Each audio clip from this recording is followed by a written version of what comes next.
Okay, Georgie Howe, welcome. You and I were just chatting, so the listener or the viewer wasn't abreast, but I wanted just to press record because we were cracking on, but welcome, and I'll do a little bit of an introduction Awesome. for the listener, just to give some context, but we're going to get into the weeds of it all anyway. A former elite oarswoman, rode for Australia in the women's eight at the highest level, the World Championships, and you then became an elite cyclist. You've recently had some time away from that, but I wouldn't say former oarswoman and elite cyclist because it definitely seems like you have aspirations to get back in the peloton, Yeah. and I want to know more about it. But firstly, welcome. Thanks, Sam. It's a joy to be on. I think yeah, we've known each other for years. I mean, you're I've been like looking at your photograph all the way through my Princeton education. Uh Yeah. Sam the Nugget in the stroke seat of the Henley boat winning. So it's yeah, we've been in each other's circles for a long time, so it's an honor to be on and what you're doing here on the podcast is really cool. Well, you and I have this thing in common that there's a handful of us, which is Yep. Australians that have rowed at Princeton, and there's been a few of those, but then there's even a smaller group that have come back and Hmm. rowed on the senior team. I think it would be you, myself, Tim Yep. Masters. Uh that might be that might be it. Yeah, yes, a small group. And Yeah. if you're a rower from Australia that's gone to Princeton, then you probably reached out to me at some point, as you Yeah. did. I'm not sure if you were there, and it was along the lines of, "Hey, I'm over here doing this, but let's talk how Mm. I might approach the senior team." Yeah. I think that's probably where we first. Yeah, yeah, because I mean the Australian Aussie, the Australian rowers in the States had the luxury of the US based system, but that really only came to fruition probably my freshman year. So my Yeah, first year in 2013 at Princeton. prior to then. When you were Yeah. rowing there, it wasn't even a thing. No, they were like, "Oh, you're not here." Yeah, exactly right. That is it. It was, "You're dead to us." And even when you came back, Mm, I could still remember it, so much of this crystal clear, but it was, I'd rode with guys on the US team. My roommate was the mm, world champion in the men's eight. I yeah. knew where I was standard wise. I Yeah. knew the relevance of the races over there. My erg was in keeping with being an elite athlete, elite oars man. It was Mm, I think 556. So yeah, decent. the standard for national team Mm, anyway. mm, And we'd won some races at Princeton. So yeah. now it'd be like a blue chip prospect, but then it was as though I'd been on the moon for 4 years. So I had Oh, I to, mean, but I think New Zealand's the same. Like they mm, really cut off their nose to spite their face. I think Um, that's changing too, because they've got some US based, mm. they're selecting guys that are in the US. Yeah, which is I mean, look, there is no other institution in the world that marries sport and academia quite like the US Yeah. college system.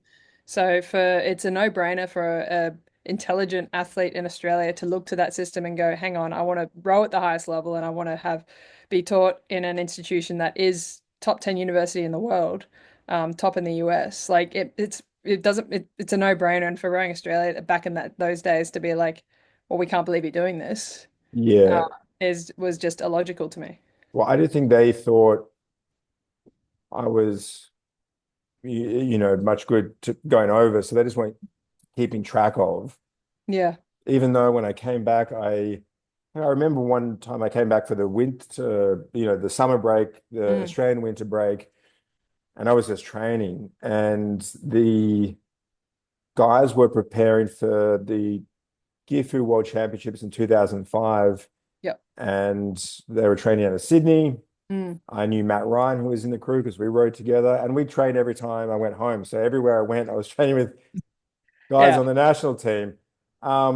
And then there was an injury, so I just did a couple of rows of the men's four, and that was sort of normal. There was a camp I went to and to help out with the men's eight, the men's under 23 eight, Hmm. and yet all of these touch points, and those weren't a coincidence as far as I was concerned. Like I was doing those to because I wanted to be on the senior team when I came back. I wanted to row for my 100%. country or whatever I needed to do to make that happen. And it was this nebulous kind of thing about how you would even go about it. I was like, how the fuck do you even how do you Yeah. get selected? Which is in part of what we were Yeah. talking about before we started, which is that one of the inadequacies of the system is that there isn't this pure clarity about how one gets selected. So there's just for the majority of us athletes, there's going to be some outliers that feel really assured because they're the Mm. prototypical build and they've been told they'll be good throughout their career. And so they're not coming from a place of deficiency. They're coming from a place of I assume to be selected, so I'll go about it with that in mind. But then that's such a small handful. Everyone else is kind of, holy fuck, if I have one underperformance in training where we should be you take these chances, leaps of faith to maybe get worse in order to get better, Yeah. but you might do that. And then they say, hey, in that piece, you were really shit. And then you feel like, well, maybe they're going to use that as an opportunity not to select me in 6 months from now. But you know what? Like rowing is not isolated in that kind of approach. Like selection policies across sports, yeah, are nebulous because simply because they have a line and it's in every selection policy across every sport, particularly in Australia, is at the coach's discretion.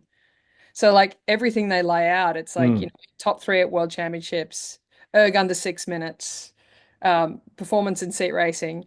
At the end of the day, they've got the discretion to be like, nah, I just don't know if he's going to gel in the crew today. So yeah. not your year, Sam.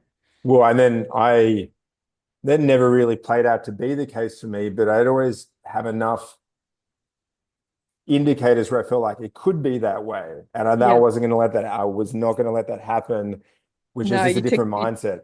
you tick the box so hard that they have no way to say no. Yeah. And then I remember getting to a point where, and we'll talk on this, but Hmm.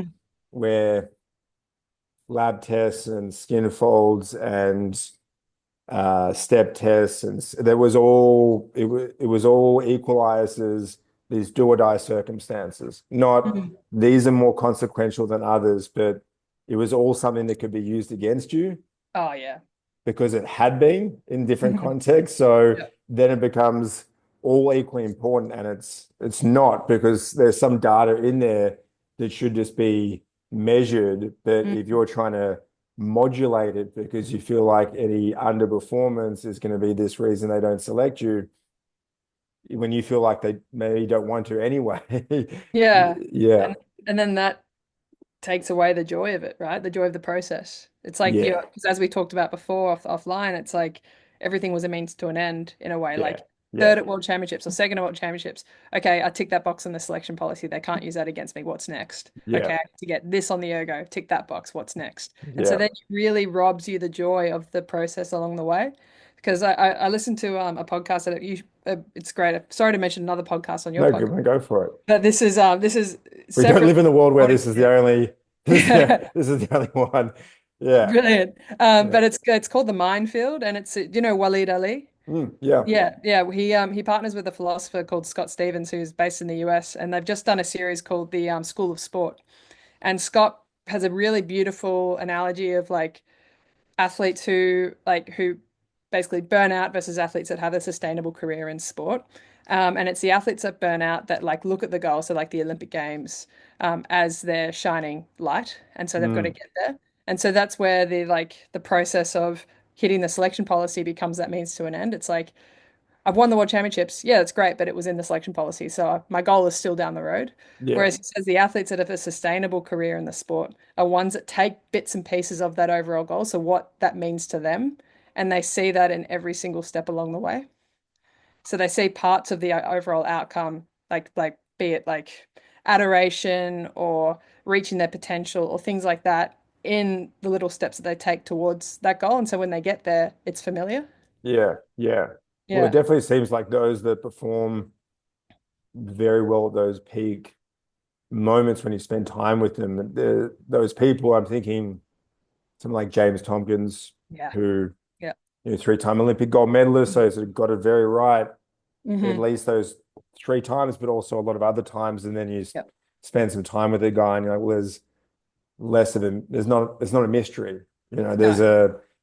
a poise and a confidence, but by the time I'd met him, he'd already had these results. So I wonder if that was the case, for example, in 1988, which is his first Yeah, first Olympics, one. and they Well, didn't go that yeah. well. Yeah, I mean, we talk about this in cycling with the likes of Tadej Pogačar. I mean, he's Mm. gone on to win two or three Tour de France's, and knowing the guy, he just has fun on a bike. Like he lives the best lifestyle. You know, Pete, like I go over to their place, I get carbonara, we have gin and tonics. It's like it's relaxed, and then he goes out on the bike, and his zone two is 350 watts at 140 beats a minute. But then, like, did that lifestyle, was that a product of his success, or did that lead to his success? Yeah, chicken and egg type situation. Well, yeah, I wonder, and if you would know him, then maybe you can tell me what is that because he has this endowment of physiology. Mm, This is obviously he's if that's a sport where like rowing, you can't not do the work. There's not talent is mm, like in soccer, for example, your talent can go a long way and work right. ethic is necessary, but less necessary. Workhorse sports, it's as necessary to even see what talent you have. And he obviously, by any measure, has a lot of talent. So I wonder if at these intervals when he's coming up as a junior athlete, everyone's like, you are bloody good at this. And then Mm. every lab test he does is like, you're bloody good at this. And so he's like, oh, just, I'm pretty good at it. I'm having fun because Yeah. he has self-belief because he's got data and he's got experts telling him, and that's Mm. a rare experience. That wasn't, 100%. And I think that's, I've had this discussion a lot. So I'm doing some like investigative journalist work for like a cycling media outlet and kind of going into this whole idea around sustainability in the peloton, mm, specifically for cyclists. So like for your listeners, like look, talking about like the top levels. So like Tour de France, Giro d'Italia, Vuelta a España, kind of level cyclists. And what does separate the top five from the rest? And definitely it's genetics. But I also think it's having that village from a very young age surrounding you in a positive mind, not blowing smoke up your ass, but really enforcing good values of work ethic, encouragement at the right times, objective measurement, as you were talking about just then. Because I mean, Tade was like picking potatoes on a Saturday afternoon, and then when he started racing bikes, he was allowed to get out of picking potatoes and go race bikes in the Saturday afternoon. And then all yeah, of a sudden he got good at it. So he's like, I didn't have to pick potatoes anymore. And his parents were like, oh, we'll follow you along. But they're still grounded in the roots of yeah, like, they still do the farm. They still like pick potatoes on a Saturday afternoon. So I think he came from a very well-grounded background. yeah, And that really held him in good stead moving forward. So, and I think that's the same for the others. I do think genetics play a really big part, and I think 5 to 30 is where you see issues when it comes to like like fueling, uh, really pushing the envelope when it comes to kind of training stimulus, overtraining, things like nefarious things like I think back in the 2000s, I think you'd be naive to think that it's not happening now, but like doping, things like that. I think you see it in the common folk, places five down, are really trying to push into that top echelon of the sport. Not to say that there is doping, I'm not insinuating anything, but like my point is like the top guys are there because genetically they are just that good and they've had the right upbringing in the sport to be able to have the success that they now enjoy.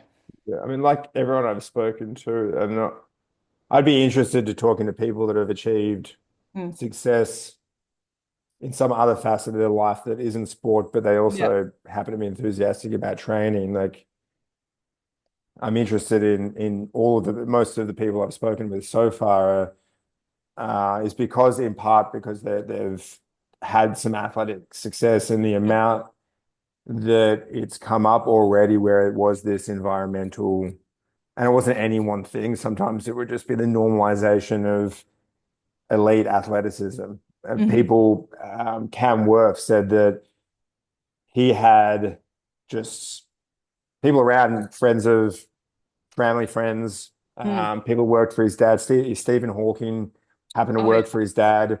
So Wow. he's like, oh, you'll be gold medalist that's smaller than me. So it seems it's not otherworldly. It's very Hmm. worldly. Yep. And had never really considered that other than I happened to go to a school where it was so normal that you take it for granted completely. As in my year, there was an Olympian and a Wallaby. Yep. For those that aren't Australian, someone that plays the Australian rugby team. And in the year behind me, there was an Olympian and a Wallaby. In my year, there were other, Nick Hudson, Yeah. silver Wow. medalist at the World Championships at the same Yep. school. So we had two guys in our second eight, one that won golds at World Juniors and one at under 23s. And but at the time, you remember everyone's just a shit kicker. And so you kind of go through this process where Yep. you're acquiring skills and then no one at that point was none of us was saying, hey, any of you are going to go and do any of these, at least not in rowing.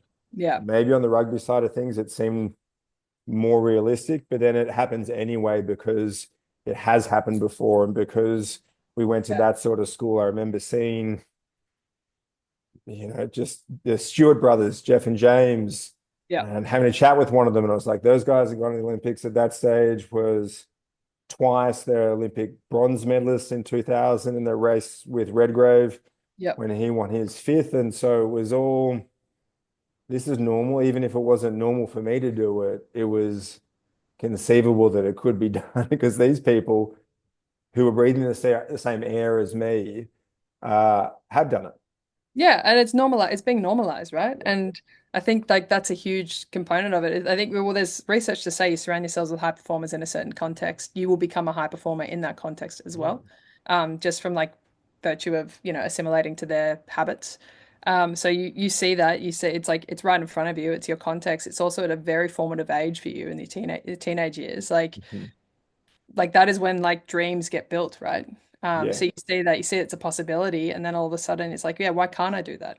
yeah. Well, I had the dream to compete for my country from as long as I knew that was, I think it would be probably when the Wallabies won the Rugby World Cup. So maybe as Oh an yeah. 8-year old, I was like, that was 91. I was like, that's cool. We're wearing the green and gold, Hmm. national anthem. I was on the hook for all of that. I just had no idea what sport that would be in. Process And of elimination. You could do it in darts now if you wanted to. well, yeah, now you could, but well, there's only I do believe in body types, and so I'm like we're there's ruling a whole bunch of sports out, as is like I'd say my hand-eye coordination is adequate, but it's not Yeah. elite. So Okay. we're narrowing down, and I remember even still being at Princeton and thinking, gee, I wonder what sport. And then when the US guys won the Mhm. eight in Athens, I thought I'll probably just do this sport because like Yeah. Yeah. but I for the enjoy same it. reason. Yeah, I enjoy it. I'm good at it. I'm getting this positive validation from those around me.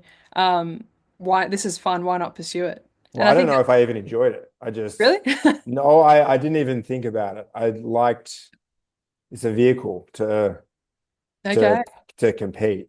It Yeah. was and that was why it was all if there'd been another sport that was just here that was a better opportunity to be competitive, I would have done that in a heartbeat. It just there wasn't, and I was already inching my way up this pile, so it just became the better horse to back, but not Hmm. and it wasn't like, oh, let's see what happens. It was in I remember 2004 because of those guys in the eight and knowing them and thinking it was even more Mm. conceivable now. I just having the conversation with my parents, like, hey, just so you guys know, when I graduate in 2 years, I'm not going to be putting on a suit.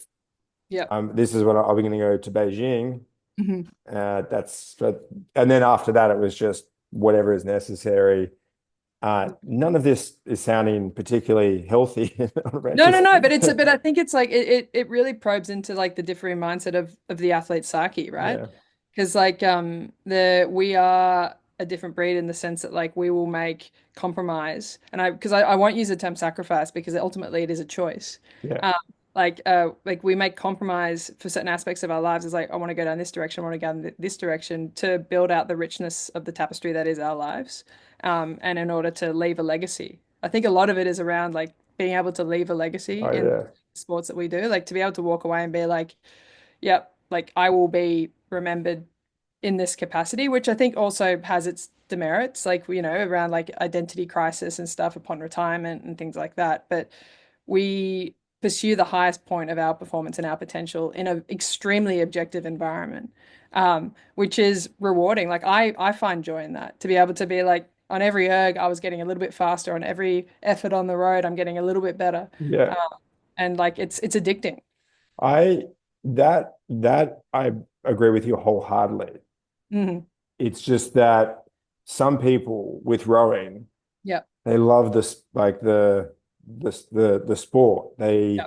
this boat propulsion, Yeah. like, and which includes all that other stuff, but that measurement and work and betterment and the more objective it could be, the more I liked it, which is why I like benchmarks and standardized measures. A marathon, I like a 2K erg. This is Yeah. because it's an apples to apples, and it will also be relevant in 20 years from now.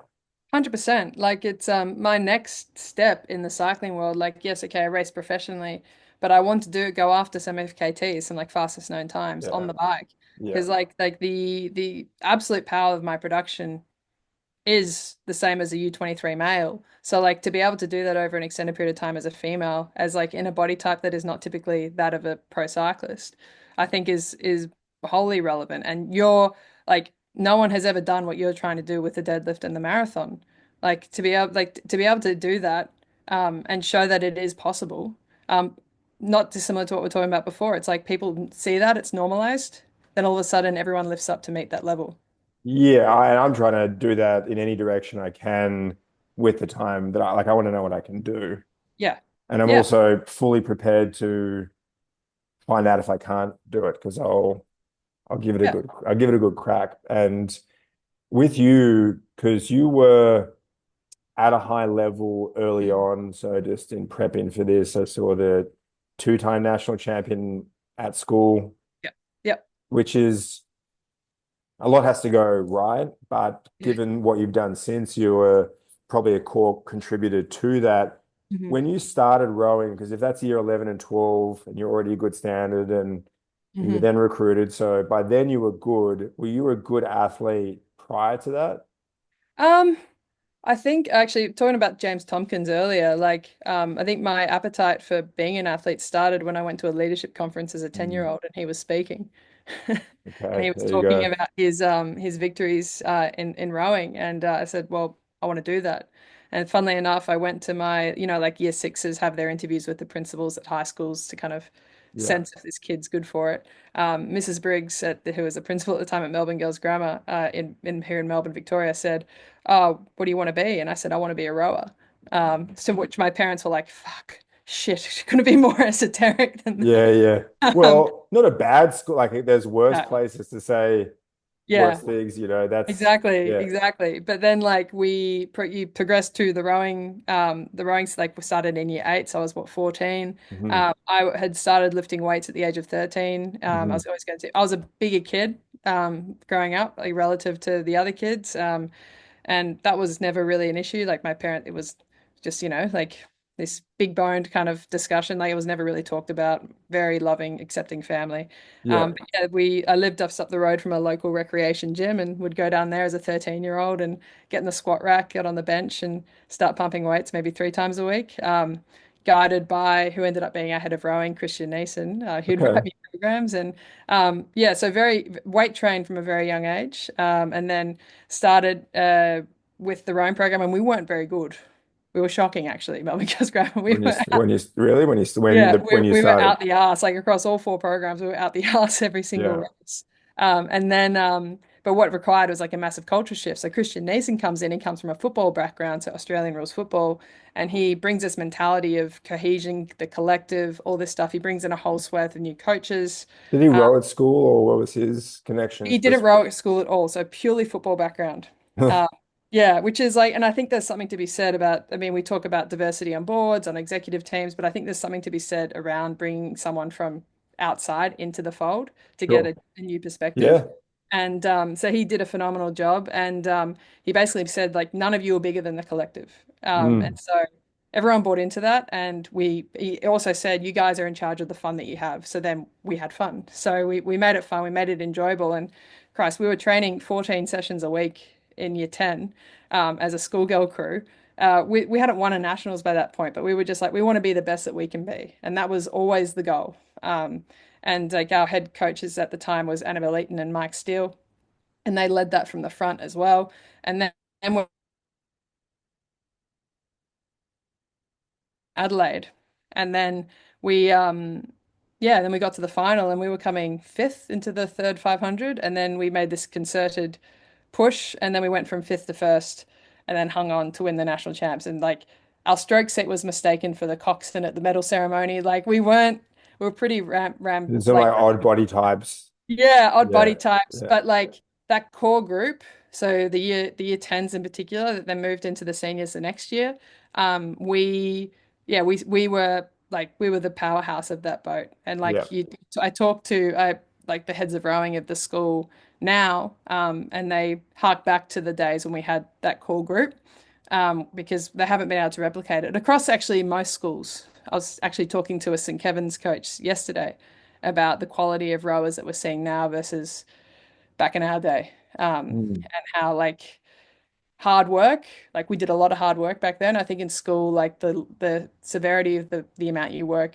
dictates where you land on the podium, Yeah, more than any other year level. yeah, Um, and yeah, and I think we just worked fucking hard and we had fun doing it. yeah. I had a similar experience with less success. Well, the same. We Kings where I went Yeah, Kingston. had historical success, but not recent success. Yeah. And my first 3 seasons of rowing, we didn't win a race. Oh So gosh. the whole time doing the sport, including a year in the second heat and a year in the first, like not a heat, not a Yeah. nothing. Wow. And I remember thinking, this isn't fun. Like especially because I had rugby seasons like two in a row where we'd won everything. Yeah. So I was Yeah. like, let's go and let's just lift weights, throw shot put, and play Yeah. rugby. Like that'll be great. And so I Yeah. wasn't going to row in year 12. Mhm. And my mum was like, I'll just row till Christmas and then reassess then. And that's how I remember it. But Mhm. obviously, I was a person in a crew like you were, but we definitely trained our asses off. Like I still remember that as a high watermark for like it was in that 16 to 18 sessions a week. Yeah. At lunch during school days, we'd have sessions where our coach would say, take Sunday off, and we'd get together and go, okay, we'll go for a run. We'll meet together at school and go and run like Brilliant. 14Ks. Yeah, And so from then on, I was like, okay, well, the more work you put in, the more success you'll have. exactly. Did did you feel the same way? 100%. Yeah. And I think that's why I think I struggled when I went into the Australian system after graduating from Princeton, because in my mind, that's what it meant. I work hard, I get results, I get success. So that was up even up until then, that was the same system you were running. Correct. Yeah. Did you have in, I know that you like there has to be this sort of skill component, but you're Mm. either thinking, am I trying to do this as well as possible and I need to work hard to do that, or I'm going to work as hard as possible and I know I need to row well too. And Yeah. I can acknowledge that I was my work hard was my default in what I planned for the day, how I went about that work was, Yeah. and so there was less space for this thing that I think I've recognized at some of the not the elite level, but the super elite level, that they're thinking slightly differently. The hard work's going to be there. Yeah. Yeah. So don't need to think about it. You just think about quality. I think I am the same as you.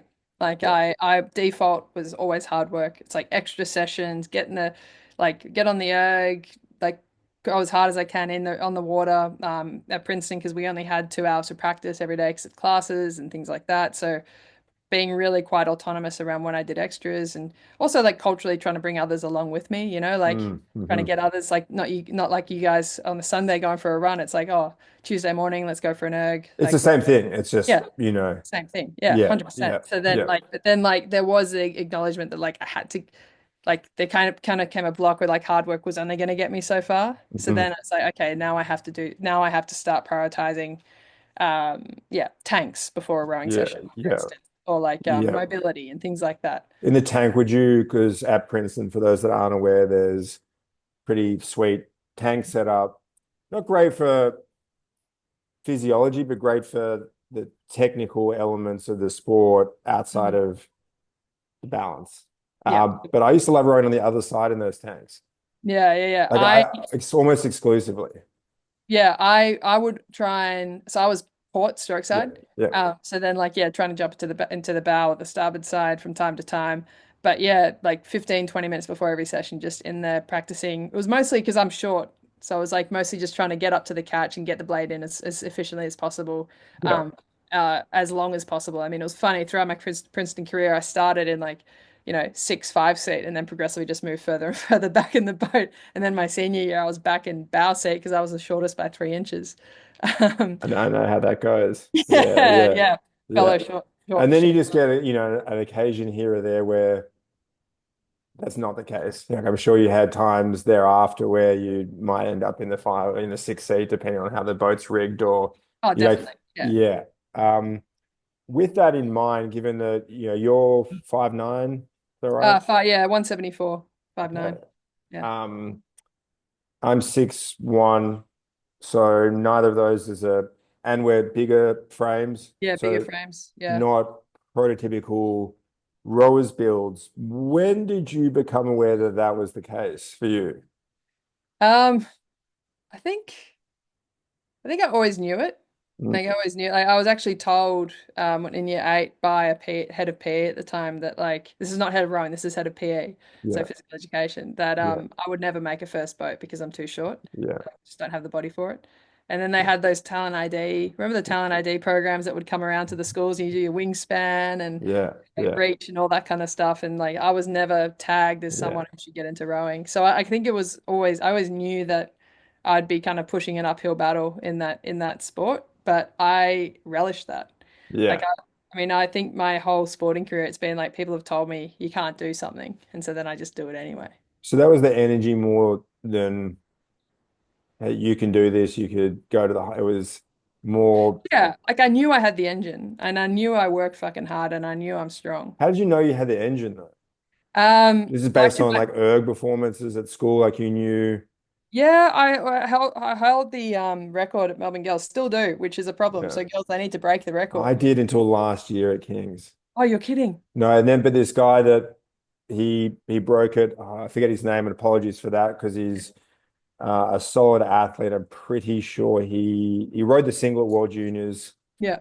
last year, and he went 5:59. So credit to him. And while we're on it, I just saw earlier today that there's a boy at Melbourne Grammar that had died earlier today, a rower Oh God. after a session. So if that's something you're hearing for the first time, Oh my apologies for that. But shit. heart goes out to him and his family. It's this Yeah, most very definitely. rare occurrence, but it's not Oh doesn't it doesn't God. never happen. I mean, as a father, that would be your worst nightmare. Yeah. Yeah, especially it would feel very much out of the blue because Yeah. from what I could tell, the guy was in the second eight, so he'd obviously had a few years of training. So Yeah. maybe an underlying Health something. condition. It's not worth speculating. Yeah. Yeah, that's tough, and it's a reminder that even at that level, there's some pretty extreme training that can be going on. A lot that's been asked of the body, and under the right or wrong circumstances, things Yeah. can go a bit tits up. On a more positive note, when you were developing this, like I've spoken to and will say something like Tom George, who Oh yeah, brilliant. he has the ideal rowers build. Doesn't he? He looks like if someone said, I'm a multiple Olympic medalist, you'd be like, it's totally believable, Makes sense. Yeah, yeah.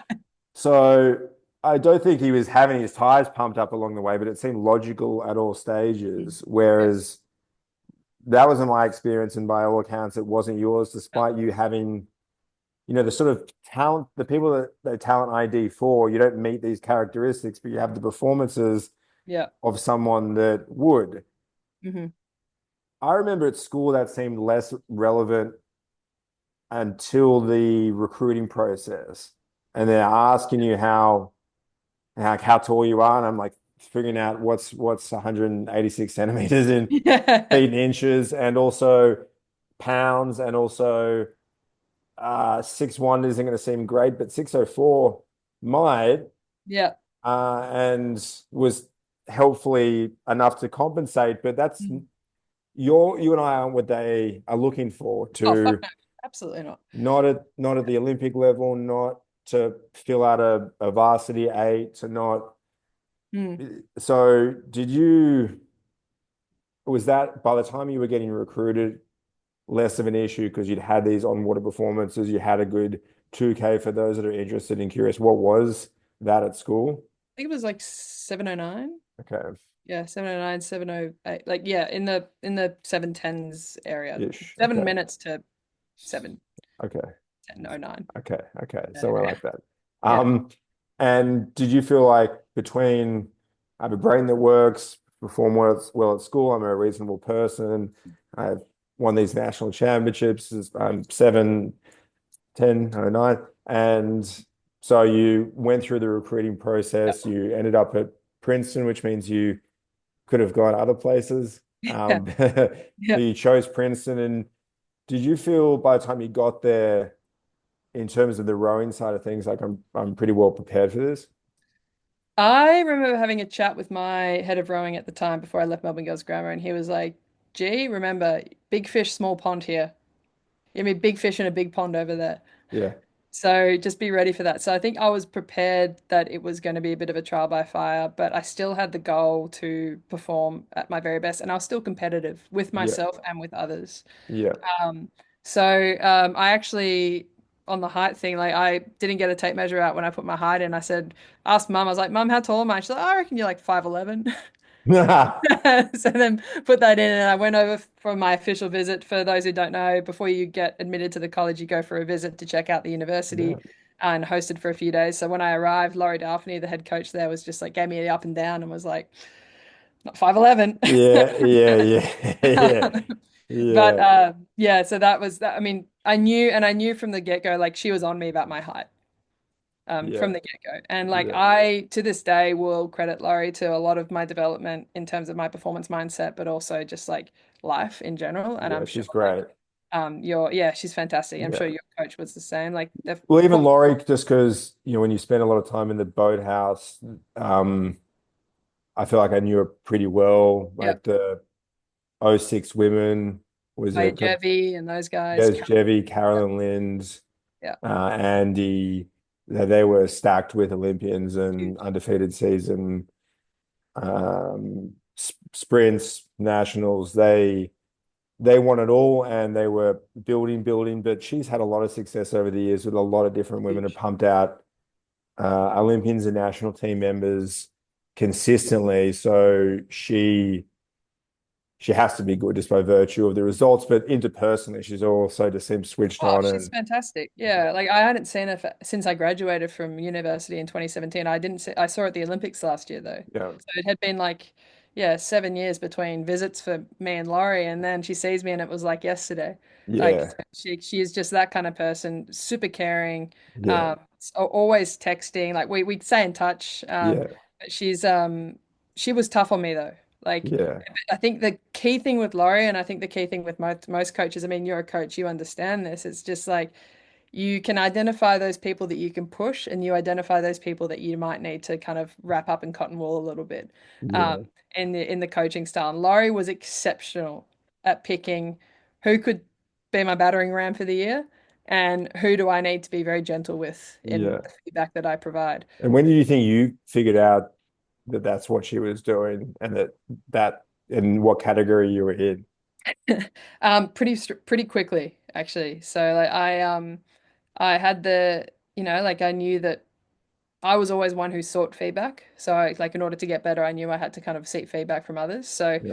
I was consistently trying to get feedback from her, and I think she saw that as an opportunity to give the feedback. Like she wasn't going to hold back. And so I knew probably in my first semester that she was going to be tough on me, and that was just going to ha be how it was going to be. And I would be better for it.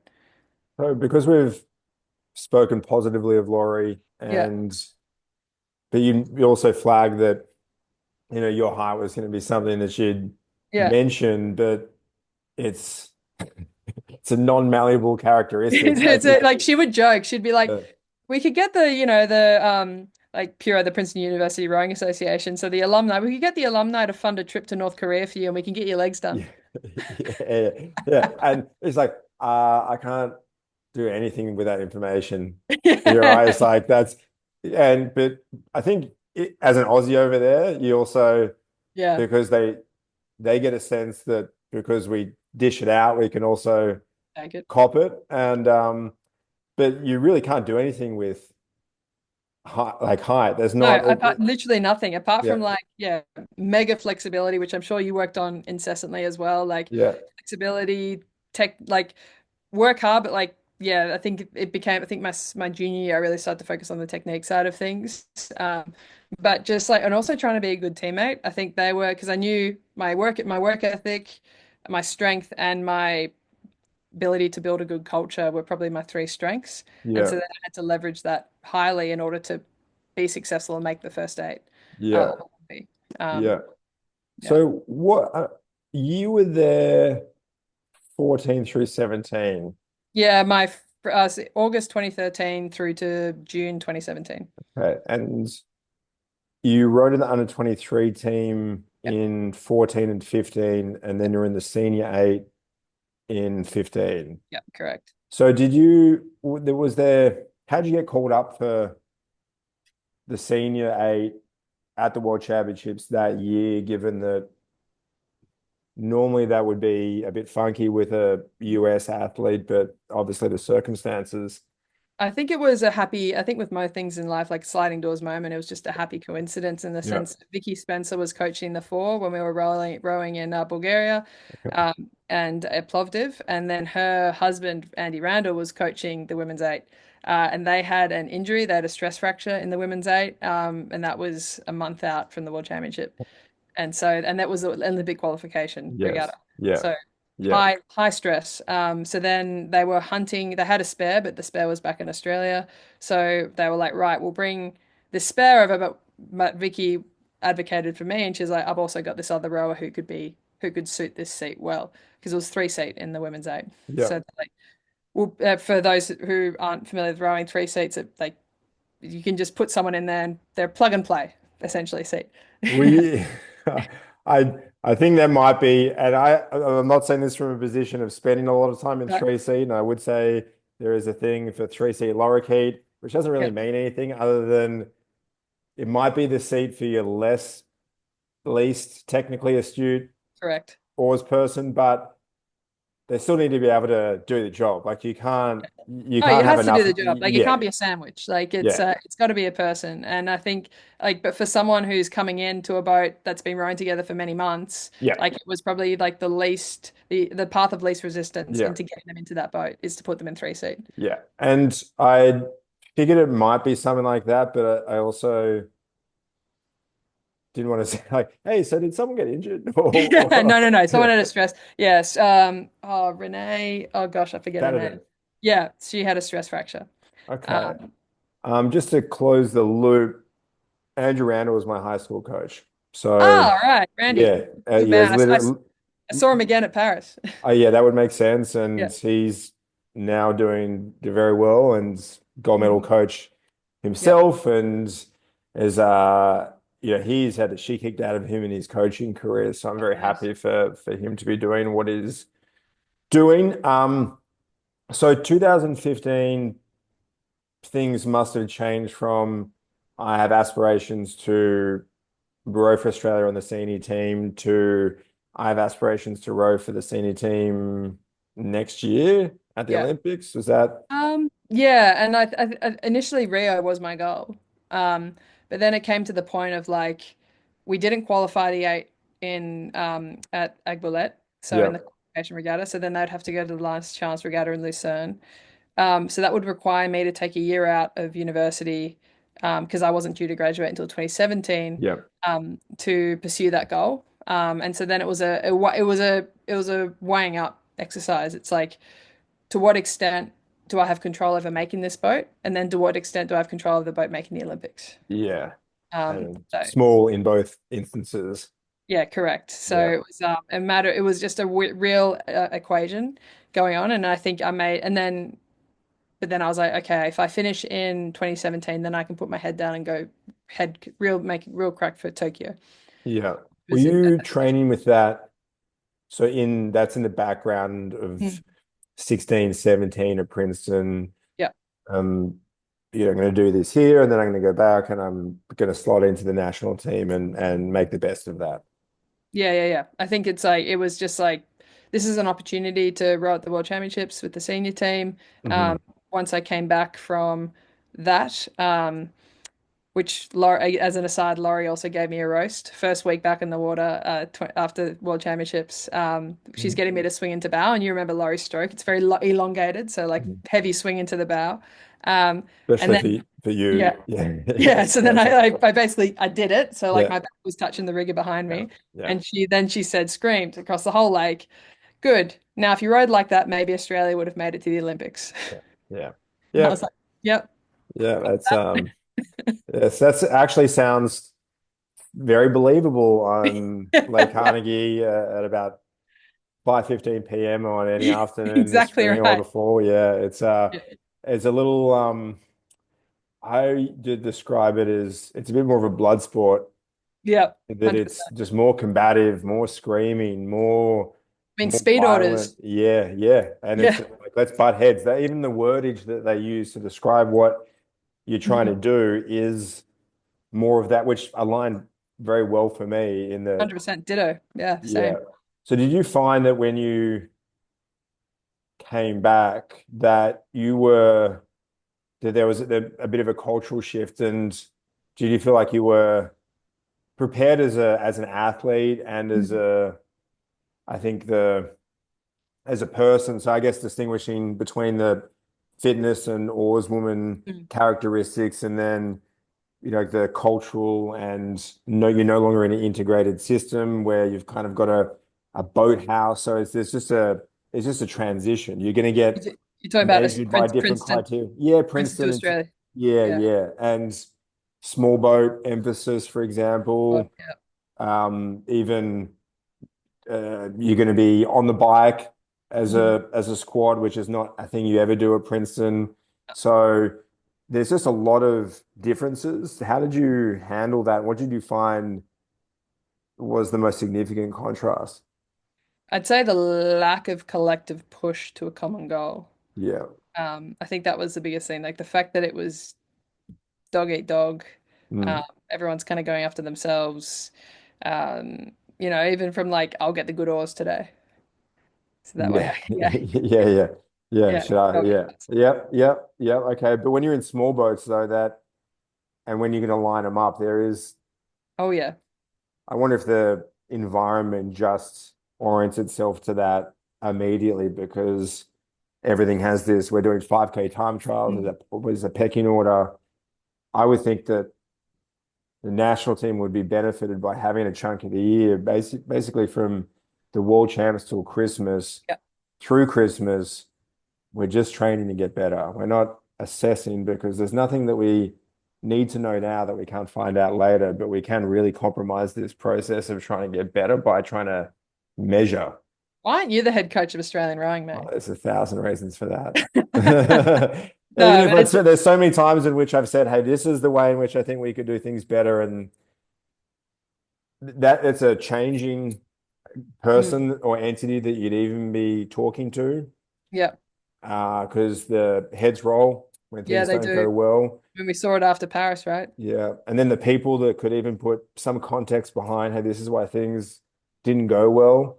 Yeah. They're out, or they're in, and they've got all this baggage. So it is really tricky. It's clear that we're not making the most of the resources that we have available. And you and I, this is a sport that we used to be involved with as Yep. significantly as you could be, in that here's everything I got. I'll just pump it into this.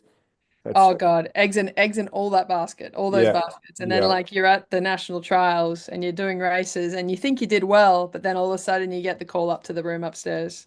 The finishing tower. Yep. Was that where it was? Yep. Yeah. Yep. So how did you go? Where was it everyone at Penrith at that stage? Yeah, so I Penrith started after Rio.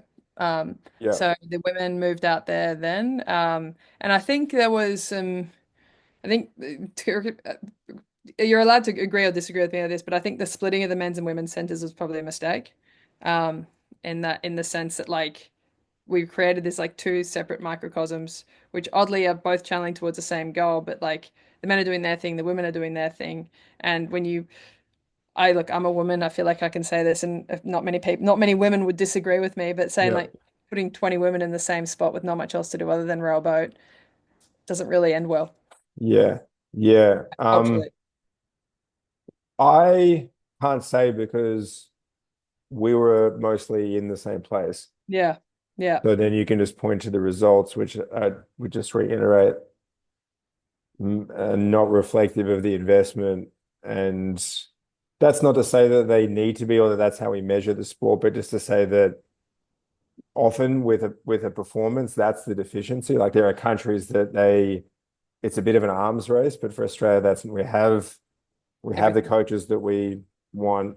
We have Yeah. the equipment that's at least as good as everyone else. There's no excuse for any underperformance. The Lake Burley Griffin, Nepean, great Yeah. venues, great equipment. So it's just the process of, and it's not the athletes, because our school athletes are amongst the best in the world. Correct. So then it's just how is that talent nurtured? And I unfortunately think of the athletes I rode with that I know when they were, so Nick Purnell, in all Oh, Penny. frankness, Yeah. yeah, Bub Purney. I remember when he was 19, 20, because Mm, he was this big knockabout kid that clearly had a lot of potential and a lot of go hard. And then by the time mhm, he was 20, 21, and I was post Beijing, we were rowing the pair together. mhm. And he was so green, but he was so powerful and just unencumbered. He sort of reminded me of like a Brumby, just Brilliant. all gusto I'd and love that comparison. yeah, yeah. It's not what I'd ever give him in person. Still far too flattering, but he was a real goer and he had a lot of talent. And when he was raw, he had a Mm, lot of success. So in 2010, he would have been 21. That's when we were rowing the pair together. And we won the Munich World Cup in the four mhm. with Will Lockwood and Josh Dunkley Smith. Outside of me, it was the other three guys. It was their first World Cup, Yeah, wow. and we won the four, beat our Beijing four, beat the British four, and then we went to Lucerne.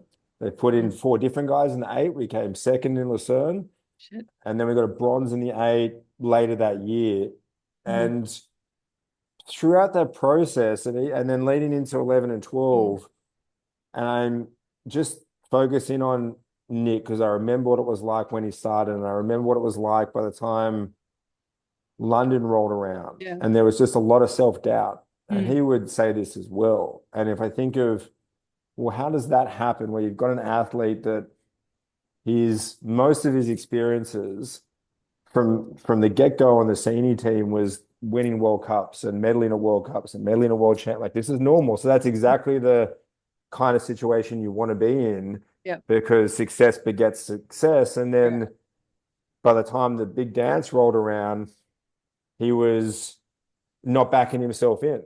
Yeah. And that's all he was doing before. Even like you Yeah. couldn't tell him otherwise. And it was great. So it was just like, this is a guy that you can take and we just polish over time Mhm. and you just refine what he's doing. but then that's not what happened. And then I'm sure there's not going to be too many of him, but there's going to be people that have had similar experiences where the reality is that what they were bringing to the sport, to the boats they were in, was not being made most of. Like Oh, correct. that was the case for me. Hmm. Yeah. And I could think of how all sorts of examples of that. And that's the great failing, because if we simply cultivated the talent that we had, then we would be as successful as we hope to be, which is what a program like the British do Yep. really well. And I don't think there's a lot of mystery to it. And I could point to all the things we fuck up. You and I aren't in a position to do anything about it at this stage. I mean, we're not. And like I had the luxury of talking to quite a few of the people in the Dutch Federation after Paris Olympics, Yeah, um, purely asking how. Like the Dutch had a phenomenal yeah, games in yeah, like what was the difference? And it's like they first of all they brought in a new coach who had a different philosophy from outside the Netherlands. And then they brought the men's and women's programs together and they had like for like boats training with each other, no matter disparate of gender. So yeah. like the men's double training with the women's quad, or like, the men's quad training with the women's eight. That always makes sense. Yeah. Yeah. Similar And boat speeds. correct. And it's but it was culturally it was such a good move Yeah. because all of a sudden like you had like yeah, you just had this collective all like moving men and women moving towards the same goal. And as a consequence, we saw phenomenal performances Yeah. at the at the Dutch Games. That's not the only factor, but that's definitely one of them. And I Yeah. think I listened to your podcast with Dan Plews recently and like the discussion that you guys had around bespoke programs for the athlete within rowing. I think programs like GB in the Netherlands, they must make space for that. Mhm. Um, like it's not you've got nine people, including the coxswain and an eight. Like that's not you can't have nine like similar programs for every single person. It just Yeah. won't work. Yeah. That was like the biggest shift that I saw when I went from rowing to cycling. It's like, holy shit, I actually have my program. Yeah. Like this is Yeah. mine. Whereas you wouldn't have, that might be strange for some people to hear, Yeah, but that's the reality and something you come to terms with. And if you're on an eight, then there has to be a certain amount of that. But that really, in the Australian system, is only a few months of the year. correct. So there could be, like I said, till from the World Championships, if that's in August, then you could have this 3, 4 months where it's individual development based on a Yeah, person and think about if you addressed a person on their strengths and deficiencies just from the year prior, whether it could be, instead of someone having just persistent year-on-year rib injuries, you thought, okay, yeah, let's use this period of time to actually do something about that as opposed to just crossing our yeah. Like fingers. I wonder if there is a debrief process Yeah, because there is. yeah, okay, there is. There is, but there's all sorts of versions of this. I remember where post London, when there was probably a year where I was kicking the tires on coming back, mostly Mm. because I just wanted to see if the system was going to be any Yep. different, because I still wanted to be in the eight, and that's a boat that is at the most at mercy of the system. So if the management of a national team is dysfunctional, the eight Stop us. is going to be the most likely to be inconsistent. Hmm. So it could go well, but it would be in defiance of the larger program and not because of it. And historically, I felt like a lot of our really good boats, Awesome Foursome, the pair, Jimmy and Drew, Yep. Drew and Duncan, they separated themselves from the system somewhat. And Kim did the same. Kim Crow. Kim, yeah, She she was was doing her own Yep. thing. She was at the AIS the same time as we were, but because it was her and Lyle at a certain point, she was just doing, Doing her own thing. yeah, yeah, Yeah. training. Like the muscle memory of her riding around Canberra in like the rain. She's Oh got no. like this giant back. She rode everywhere and Oh had wow. like a giant backpack, because she just had all her stuff, because she was going to physio, to the shed, to the gym, to the shed, to home, to wherever she was going. But another Wow. person where there wasn't a mystery to it, and by the end of it, but also her transformation from 2008 to 2012 is Amazing. amazing. Yeah. Yeah, yeah, Which, if she stopped at 2008, then you think that was her potential, but then yeah, that's not how you measure it. So when you were at Penrith and in the system, you're personable. So I'd imagine you're slotted in with, and you'd rode with a lot of them before, and yeah, you'd been on development teams with some of the girls before. So culturally, could have got into the mix pretty quickly.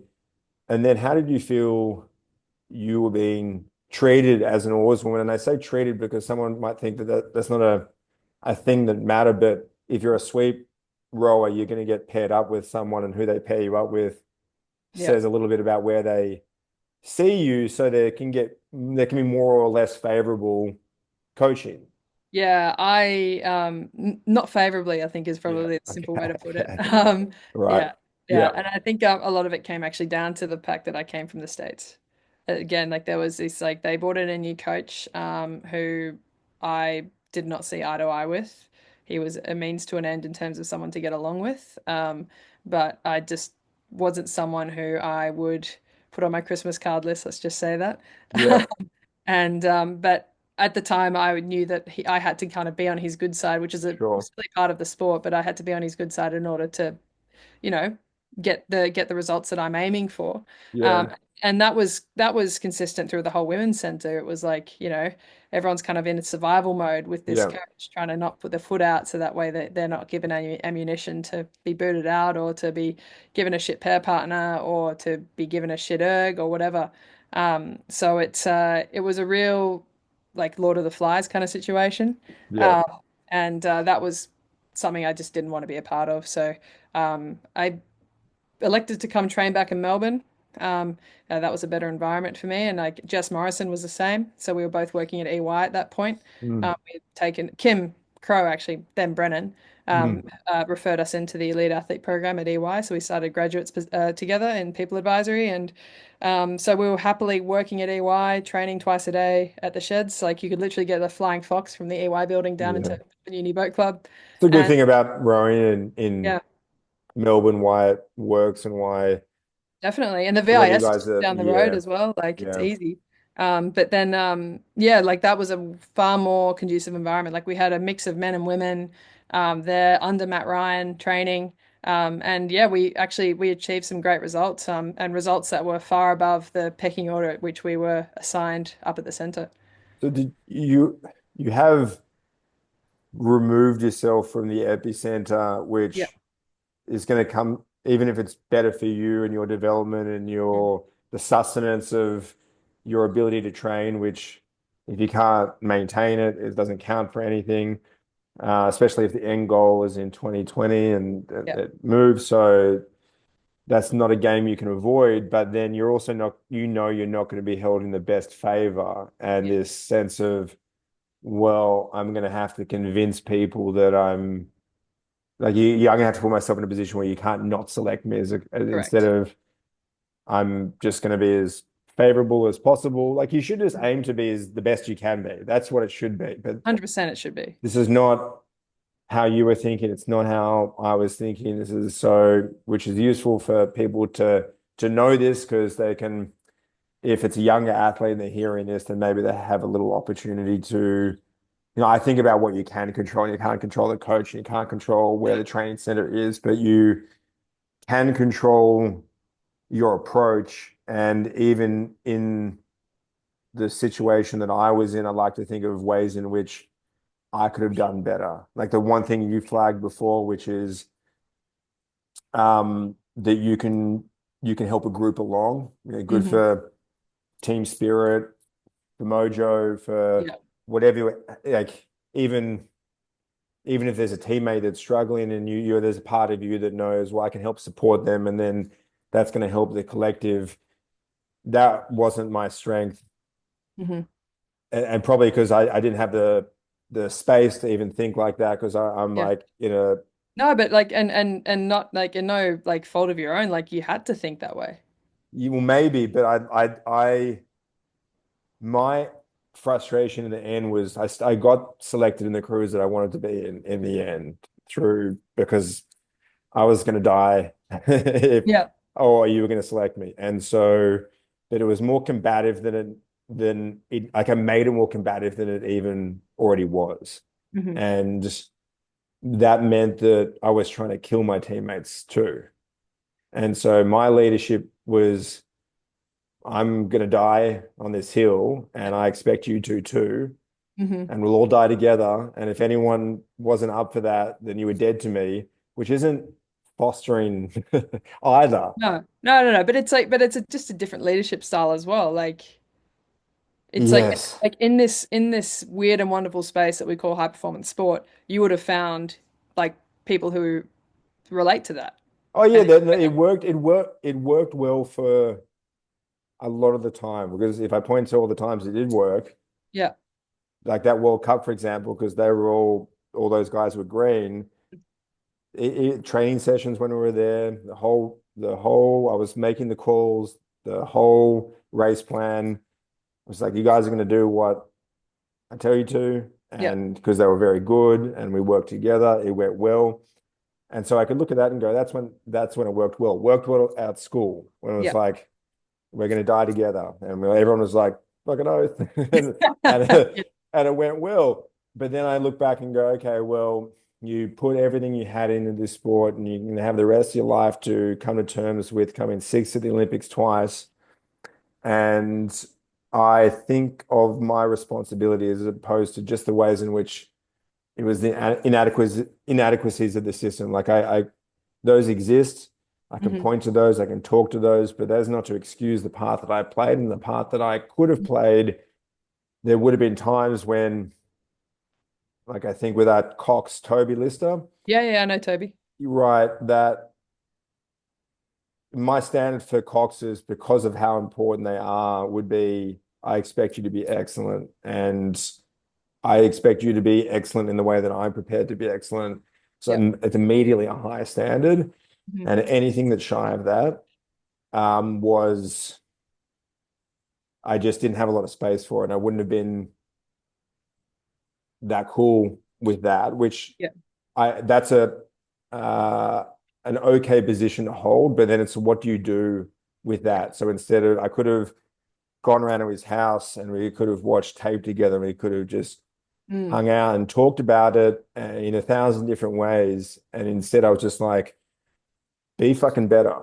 And Yeah, that yeah. was, which isn't endearing. And we've got to all do it together, and we've got to Mm. do it together over years. So maybe don't Mm. be a shitbag about it. And I wasn't trying to be a shitbag either. I felt with coaches, I felt with support staff, I Mm. felt with Coxes. It's like, you better be prepared to put into this what I am, which is everything. And anything short of that is, I'm going to hold against you. Yeah.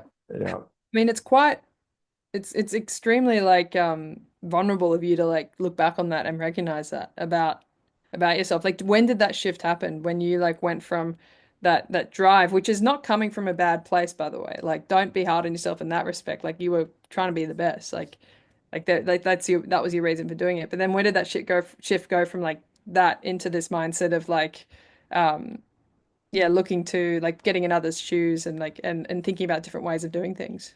Well, my mindset is always to do the best you can with the skills you have. Hmm. And the way to understand your deficiencies is to look back and think, well, what went well and what didn't. Hmm. And those events require some unpacking. Hmm. And once I'd stopped growing in that evolution of thinking, and also focusing more of my efforts on some individual performances, so Yeah. stuff on the erg where there's nowhere to hide, there's no wiggle room, so you better be squared away in terms of Yeah. who's responsible for what. And that means you have to own the part that you play. And Yeah. if I was prepared to sit and sift through what I think others could have done better, then it was only right and made more sense to me to do the same in terms of my responsibility. In fact, that's the main thing. And so then it's just an evolution. And so I don't know if it wasn't like a toggle, it wasn't a great moment. It was this, well, what if I were to do it again? And not even that. It's more a lot of what I try and do now is to help others avoid making the same mistakes that I Yeah. have. Yeah. And so they have a slightly more efficient path. Like you're going to make mistakes and that's how you learn, but we don't all have to make the Yeah. same Same mistakes mistakes. over and over again. Mhm. And so if I say this is the ways in which I would emphasize quality over quantity in Mm. training, that's because I've got that wrong historically, or Yeah. Yeah. fueling, or state of mind, or how you work with people. And knowing that I've always had my heart set on the eight and it's got the most people involved in the spirit of the thing is the most important Yeah. thing. And I knew all that, and yet that went really well when things were going well. But if it wasn't, Mm. and on the highest level when it matters the most, that was more often the case than not. It didn't bring the best out of me at the time. So I would think that if you were a maniac like me that had the same learnings and biology, and Mm. you're in this position and listening to me now, that you think, okay, well, what's the actual goal and how do I bring people along rather than just expect them to be what they're having a hard time being. Mm. Hmm. And then I think probably being a coach Yeah. helps a lot as well, especially if you're coaching a range of people, but even in a school crew, even if some of the school athletes that I coached have gone to the highest levels, Hmm. at the time, there's more sensitivity required than what I had as an athlete if you just want them to be successful. So, Yeah. which you Yeah. do, so you're like, I will be Mm. what I need to be in order for you to get what you need. And that means that you're not becoming a different person. You just emphasize in certain traits more than others. Extremely circumspect of you, Sam. Oh, this is what's going on Yeah. most of the time when I'm like, you say don't be hard on yourself, but that's I don't even know. I'm just trying to be real with myself, and I don't even think in Yeah. terms of easy or hard, just real and like what firm but fair, which is to say No, no, like, no, it's yeah, true. But yeah. it's, I think in today's society, we're conditioned to seek out comfort wherever we can and to avoid discomfort. And so to be able to do that.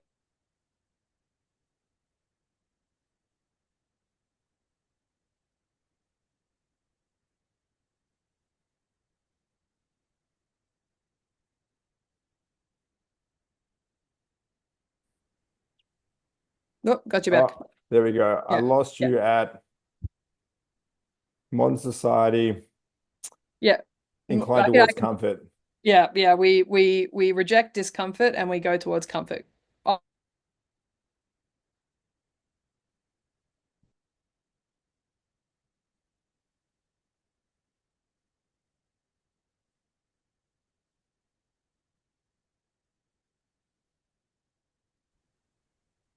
oh, lost you. Yeah. Okay. All Well, right. don't you find with the people that I don't know, I've had a lot of people I rode with who were prepared to be just as uncomfortable as I Mhm. was, so that's normal, then that becomes The normal. normal. Like if you're in the swing of training isn't like there's hard moments, but you're Mhm. not like you can do it pretty easily. Like you can just you're so if I've not ever not done it. So Yeah. imagine a person's demeanor just becomes hard because they're constantly exposed. Like I've not known anything differently, but I am still trying to evolve. So sometimes I feel like I have to deal with myself rather than as much as anything else. Like, Yeah, yeah. yeah. But I think like that's it's a really cool skill that I think you get from rowing because Yeah. I mean, like say seat racing, you're thrown in with someone. In order for me to get selected, we both need to go as fast as possible from A to B. So how do I get you to go as fast from A to B? And yeah, I've rode with people that needed their tires pumped up to 180 Yeah. psi. I've needed people that like don't want any talking whatsoever. They just there to get the job done. Like, but it's rapidly figuring out what this person needs. How do I get the best out of this person? And then enacting it. And I think that's a skill that no other sport really has. And certainly when I went to cycling, it was something that I realized came in really handy because not only do you have different personalities, but you got different nationalities, different cultures. Yeah. And then so Yeah. to in a dynamic environment that is a bike race. So like how do you then ascertain what is everyone's ambitions and are those ambitions aligned with the overall goal? And if not, how do we then shift that to make sure that as a team we achieve the overall goal that we're looking to get? Especially within cycling, the ambitions could be multifaceted within a given Oh, race. it's huge. And it's like and everyone's got their roles and it's and I think women's cycling, actually writing another article about this around the psyche of women's cycling. So Mm. like grown up in this environment of scarcity in the sense that like we've had to fight for TV coverage, more pay, like bigger contracts, longer contracts, and people having to like be selfish like teammates having to be selfish within a team, Yeah. in a bike race. And like you have the old adage of like someone's up the road and it's like your teammate's chasing down the person up the road, even though it's their same teammate.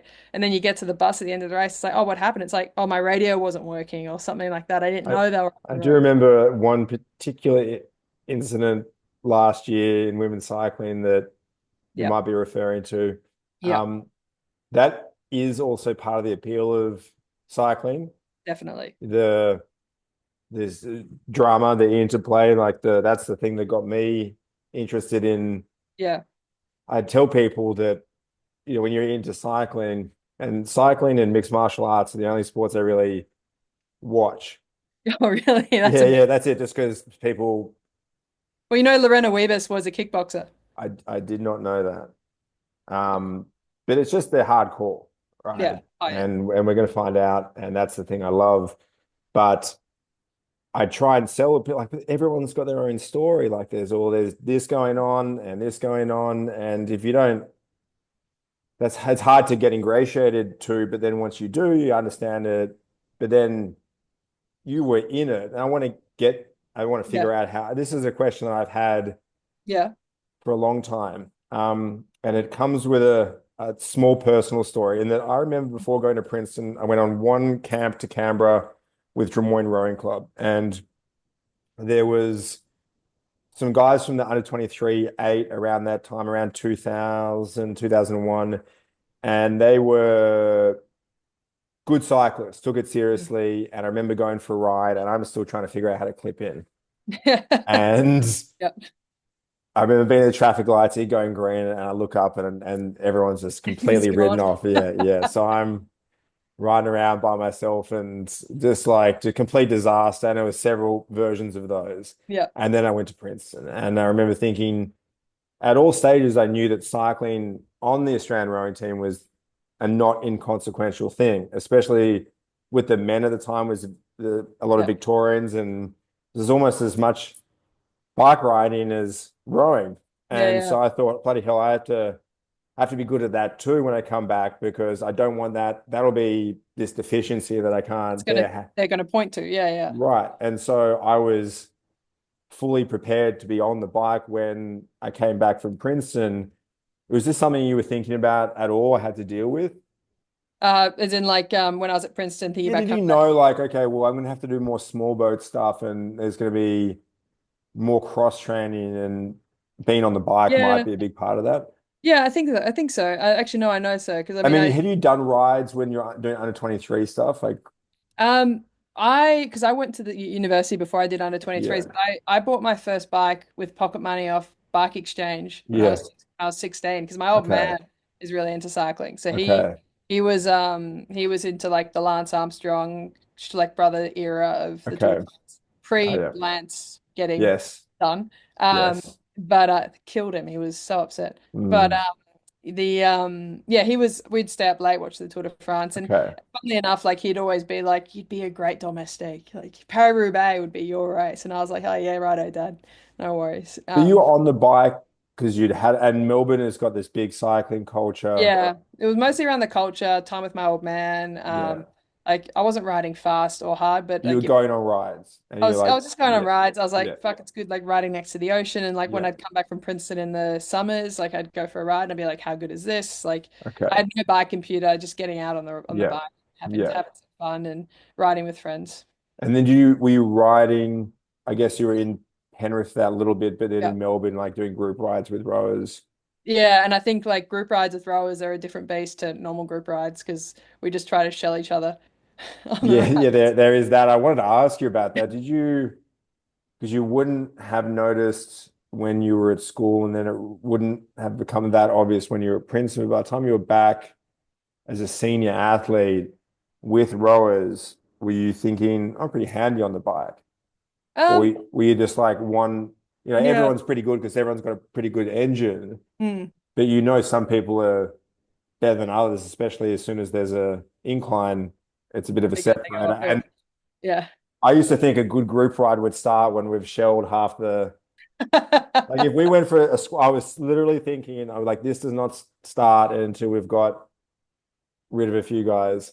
Oh, I mean, you say that like I used to go on the back pocket ride. Have you heard Yeah, of that? yeah, Yeah, I used to go, like with Drury and those yeah, boys. Like yeah. so Jess and I used to go on that ride and it was I thought that was cycling. Like 5:30 a.m. My heart rate's going 180 beats a minute. And like we're going 50 k's an hour down Beach Road. I thought that's what bike riding was. Right. So did you, because it's not that, it's a little No. bit more measured, but you couldn't have been all just group rides where there's not a pecking order. So you must have had some awareness of, Jess, I'd imagine, given what she's accomplished, is pretty handy on the bike. Yep. Yeah. Two, Again, her old man was into it, so then she got okay. into it. And Yeah. so were you thinking it all through that stage? This is an option, or you just, I'm rowing? I never thought cycling as like a career path. Yeah. I enjoyed it, and I was good at it. I broke my rib in 2017, and then they put me on a watt bike at the VIS, just because that was my rehab, Yeah. like like in the squat rack with like the arms up, kind Yeah. of thing. I know And the broomstick. the old broomstick, yep, that's the Yeah. one. Yeah. Yeah. Yeah. And it was Yeah. my first dressy. But it was around like November, so they had like 5Ks or whatever to do on the erg, and like I was allowed to do them on the watt bike. And I remember the sports scientist at the VIS at this time being like, "Shit, you're pretty good." And I just was like, "Oh yeah, just get me back in the boat, please." I Yeah. was Yeah. all in for rowing, so I never thought cycling as something that I could do as a career. I just thought it was a means to an end, and I was just pretty good at it. Yeah. So there was some indicators, but very fledgling. Yeah, very fledgling. And it's ironic that the coach that I ended up being coached by now, still am coached by him. He was a sports scientist of the track cyclists at the VAS when I had that rib injury. Okay. So he knew of me since Yeah. 2017. Okay. And then 18, 19, at Yep. what stage the sort of love affair with rowing? When I got called up to the finish line tower at national trials in 2019, and then Yeah. they told me, and then I was like, well, at that point, I had ticked every box as hard as I could. I'd won all my seat races, but they told me I didn't win one, which was talking to Rhino and everyone else because they released the results at the end of each day. Yeah. Inaccurate, but like you can't challenge their decision once it's made. You can appeal, but then that gets you a reserve, and you're just a tarnish on Yeah. the sheet. And I was like, I just don't really want to go through that process. So Hmm. I yeah, I basically cut my losses and I was like, this is a brick wall I can't break through. Probably it's not for me. So at that stage I was going pretty well at EY. So I went back and started working full time. And yeah, got into boxing, funnily enough. Just, I am curious about that. Um, but with rowing ending, and it seemed like either now you're accepting of Mm. this is my journey. Yep. At the time, you had to accept it because, Yep. well, you could have fought it, but then I always thought that was funky. Like you're appealing and maybe you might win, but they're indicating they don't want you Mm. in one way or another, and that might not be fair. But then it just very rare instances is someone going to be successful even if they win. So it's Yep. just a bugger to be in, and especially if you had some reason to feel like you were hard done by, Yeah. but you felt like if they're not changing the coaching staff, I'm not going to change. Yeah. yeah, It won't. Like this environment is what it is, and I can't break through. So yeah. This isn't for me. Yeah. And then because that was the like you had a clarity of this is the circumstance, Mm. did that mean stepping away? I wouldn't want to say it was easy, but you had some certainty about it. Yeah, I think having a career in another sphere helped a lot. Yeah. So I have already been a couple of years in at EY, having an established brand in that space helped a lot. And but I do like I look back now and I grieve, I think. I Mhm. don't think I allowed myself to go through that process at the time. But I look back and I'm like, what, not so much what could have been, but like allowing myself to feel all the emotions that I've felt in dribs and drabs over the years. Yeah. And because at the time I didn't allow myself to fully Mm. sit with them. Like, I mean, Yeah. I went straight to Henley and got drunk and hung out with friends and Yeah. Yeah. Yeah. yeah, And then you're doing a different thing, and then just exactly. having these occasional moments when you're like, haven't unpacked it. Exactly. Yeah. I didn't do what you so eloquently talked about earlier. I hadn't looked back and kind of debriefed myself and like kind of cross-checked my own experience against what the reality of what happened and kind of pinpointed where things might have gone awry.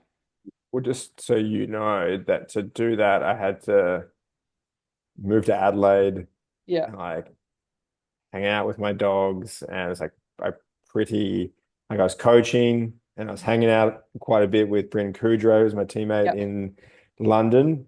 But outside of him, and I was yeah, I was there in Adelaide because I didn't want to be I wanted to I didn't want to be in I wanted to be where there wasn't stuff. Yeah. It was Yeah. like, Yeah. Yeah. Yeah. For I didn't want to sure. be in Sydney, didn't want to be in Melbourne, didn't want to be in Canberra. Yeah. So there were other reasons at the time, but there was a sense of like, yeah, I just would want to indicate that it was a process and an ongoing one. Like Okay. this is, I would have had conversations with my wife in the last couple of weeks Mm. of even about this, where I would have said times in which I could have been more, because I think with my kids, it's like I can't be with them like I was with most people Yeah. if I want the best for them. I have to be this version of me that's patient and tender and like my whole family other than me has had gastro yesterday. Oh gosh. And so I'm like, am I the ticking clock? Everyone, both ends, and Oh I'm God. somehow the X-Man that's unscathed. And I don't even want to say that because Knocking on wood for you. give me 20 minutes and it could all change. Yeah. But he was spewing Mm. and didn't seem to have the wherewithal to not spew on himself in bed. Yeah. I'm like the buckets Right there. right there, mate. And we've like changed pillowcases, changed the sheets. Your pillowcase has got like a plastic bag underneath over the pillow and underneath the case, and don't have any more. We don't have any more sheets. We don't have any more Yeah. Duda covers. Like we're getting towels going and Yeah. stuff. And so I'm Yeah. trying to convey to him, like, just because from here it's going to get worse if you Mm. can't spew in the bucket. Yeah. So I'm really going to need you to do that. And you have to be like a certain degree of forceful for it to be clear, Yeah. but too much intensity, too many words, all of Got to be that's not sensitive at the same time and right. And more of that would have been useful. So yeah. Okay. it's like, it's not a thing that I couldn't have done. It's just a thing that didn't, I could think of the reasons for Mm. why it didn't properly occur to me at the time. And it also wasn't zero. I'm just measuring myself against, like I would in any other version of like, what's Mm. the best you could be? And if it's being Yeah. the fittest and strongest and most flexible, then being the Mm. most supportive, the most Yeah. diplomatic, the most patient, all of those things. It's just where you prioritize, man. Yeah. Yeah. And that wasn't Yeah. yeah, but somehow I wonder if you rode, you're Victorian, you rode for in the Victorian Women's Eight, I'd Yep. imagine, Yeah. and It's they fun. tend to win more often than not. Did that feel simpler in terms of all of that? Yeah, I think we're getting into a boat that's got a winning culture around it. Yeah. Yeah. Yeah, Yeah. and just we're all on the same page. Yeah, I And think it was I think I can't actually remember the results of that race. Isn't that shocking? But But was it just you must have rode for Victoria a couple of times? I did, yeah, and I Yeah. can't remember them. That's awful. I apologize to all No, my you've had a bit of water under the bridge since, gained yeah. some life experience. So these Uh, things do get foggy over time, and the first time it surprises you because you're like, how could I forget that when that would have been the just like the the thing, biggest day? Yeah, yeah, yeah, yeah. So I think like looking back to it, I'm just trying to park my mind back, and it was nice. It was like this collective group who knew exactly what we needed to do. Like we yeah, knew exactly what was required.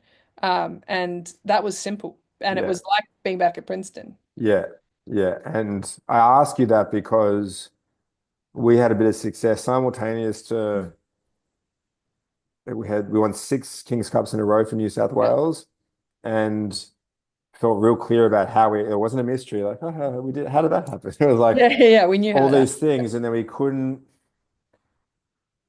just couldn't transfer, even if it was half of the same guys, same Cox. But I feel like even for him, even for Toby, it brought the best out of him, and it brought the Mhm. best out of me in the because I knew everyone was focused and Mm. doing their best.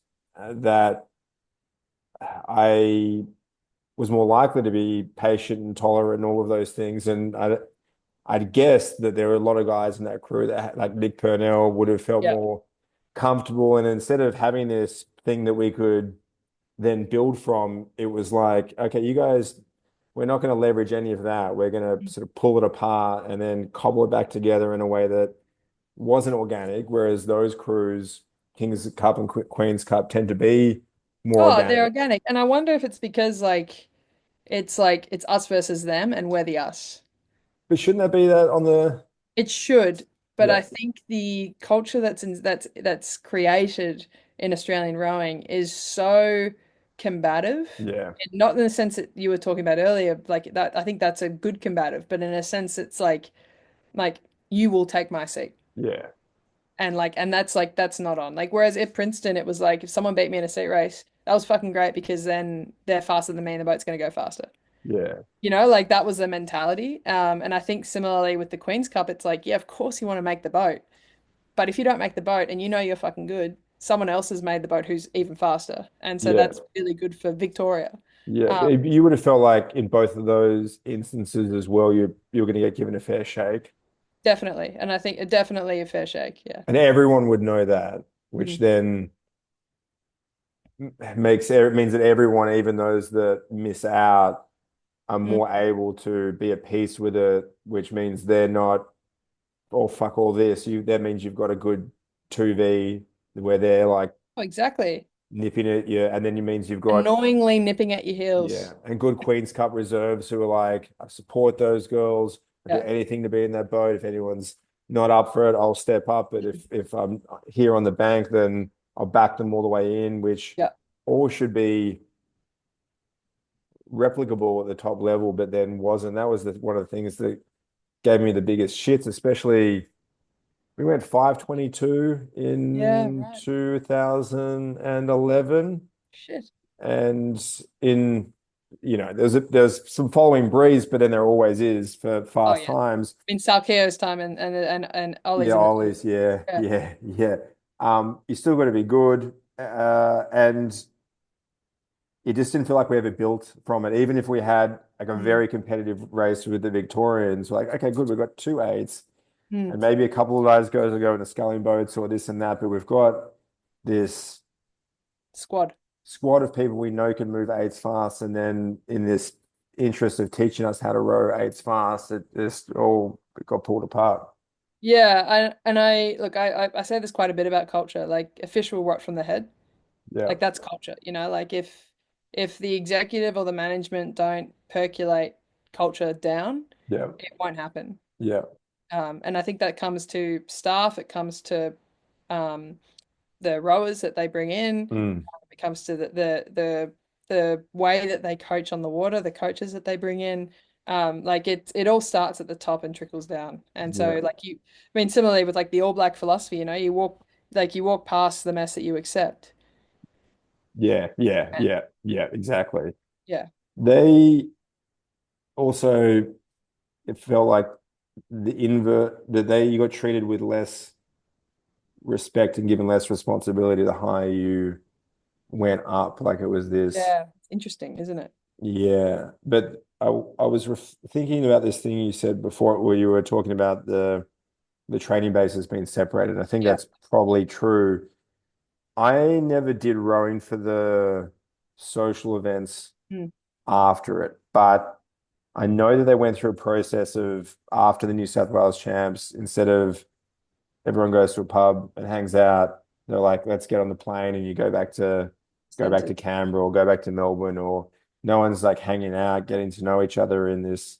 Mm. And same thing after nationals, and then that became less and less common. Whereas back in the day, that was Mm. more common. They were less professional, but they were far more cohesive.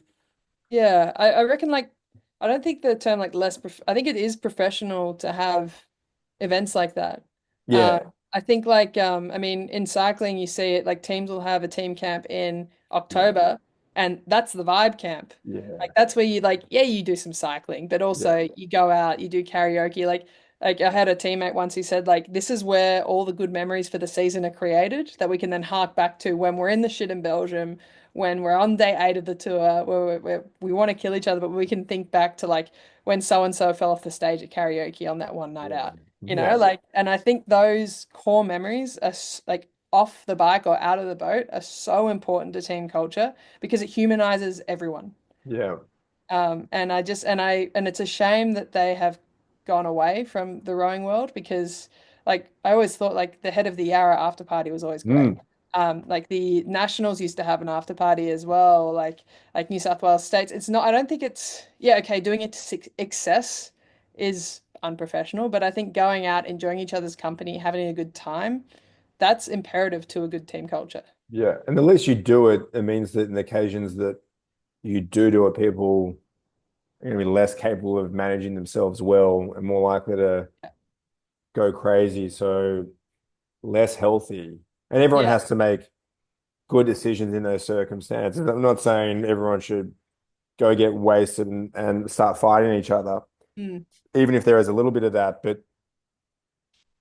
having these occasions that are directly related to the sport of rowing with rowers where it's not about performance for a moment, that is where you develop this other stuff, which Mm. is one thing that we would do pretty seriously with it. We take that as seriously as the King's Cup because Yeah. as the rowing, Mm. because we knew I hated it because I didn't want to go rowing with a hangover. It'd be like a massive hangover, and that would be in the spirit of it. And I knew that there were other guys in the crew that were just as important to the crew that as I was, that got a lot out of it. Yeah. So I'm like, I will happily do this, especially as it's working for us. Mm. And that's how you build some team culture. It can't happen when you spend the most of your time in this combative, like you're fighting for positions, and that you're supposed to have this other thing, this feeling for your teammates, this oneness. When how would that come when you're literally not in the same boat for most of the season? Exactly. Like it's so important. Culture breeds success, particularly in rowing. Yeah. But by 20, was it 2020 by at this stage that Yeah, you're, so 2020 COVID hit, yeah, and I was hitting the gym pretty hard at that point. Like I think I topped out at 82 kilos okay. in the gym, and then yeah, it was boxing at a gym in Collingwood as well. So Just when you because say boxing, and I'm just trying to get a timeline yeah, because you've, like everyone, there's an evolution, and I'm trying to figure out where things occurred. And boxing could be boxy boxing, for want of a better phrase, like yeah, boxing for fitness, yeah. or we're boxing to fight someone. Yeah, I was training to fight someone. Eventually, Okay. didn't actually step in the ring, but yeah, I walk in. That's where it was. That's what you thought. That's what was going. Yeah, well, it was actually happenstance. So the gym I was working out at for primarily fitness boxing, quote unquote. And Yeah. then there's the coach who runs the session. He's like, "Oh, you're pretty good. do you want to do some private sessions? And so then we started doing the private sessions, and then all of a sudden he's like, I think you could get into the ring, and I was like, yeah, righto. So then like had a stab at that, and then chickened out at the last minute. He wanted me to Okay. fight, Taylor Harris. Yeah. And I was like, she scares me. So I think I will skip out of the ring. But I really enjoyed boxing as like a modality that was so different to rowing or anything I've Yeah. done. And on your own terms. On my own terms. And like that was the big thing, like boxing and into cycling, I will go into that in a bit, was like everything was like of my own volition. It was Yeah. like, you know? Did you, when you were training as a civilian, so you stopped rowing, did you have this process of what did fitness and what did it look like? What did you think it was going to be? Oh, I need another goal, or is it I need to do this to stay healthy, just to maintain my Yeah. mental health? Did you have a conscious strategy for what it was going to be, or do you just kind of one step after the other and Think it was just one step after the other. Like I always enjoyed being fit. I mean, yeah. that's why I went to the gym as a 13-year-old. Like I enjoy being fit. I enjoy like looking fit. I remember talking to Jess Morrison about this. It's just like, being fit feels good. And I think like when we are conditioned athletes for so much of our lives, and then to stop that, I think we never quite lose the desire to be fit. Mm. But yet some people do. I know. And But that's I wonder if sorry, that they just don't feel good. yeah, they just don't feel good. Yeah, Yeah. yeah. And I think like because going through like going through reds and stuff, it's like I've had to be unfit and like now on the journey now to be fit again. And I'm enjoying the process of getting fit again, but feeling unfit, I don't quite like that. Like I like to feel like, fit like I think functionally good in my body. Yeah. As in like I can bend down and pick something up or I can Yeah. walk a long time or things Yeah. like I can that. do things. Yeah, I'm not gonna be breathing out my ass to walk up a staircase. exactly. And there's a mental health component that, Oh, that's yeah, big one. Huge. yeah, I so wildly underappreciated that because Yeah. I never knew because I'd never not trained. And then I Yeah. had a melanoma removed from my shin and lymph nodes removed.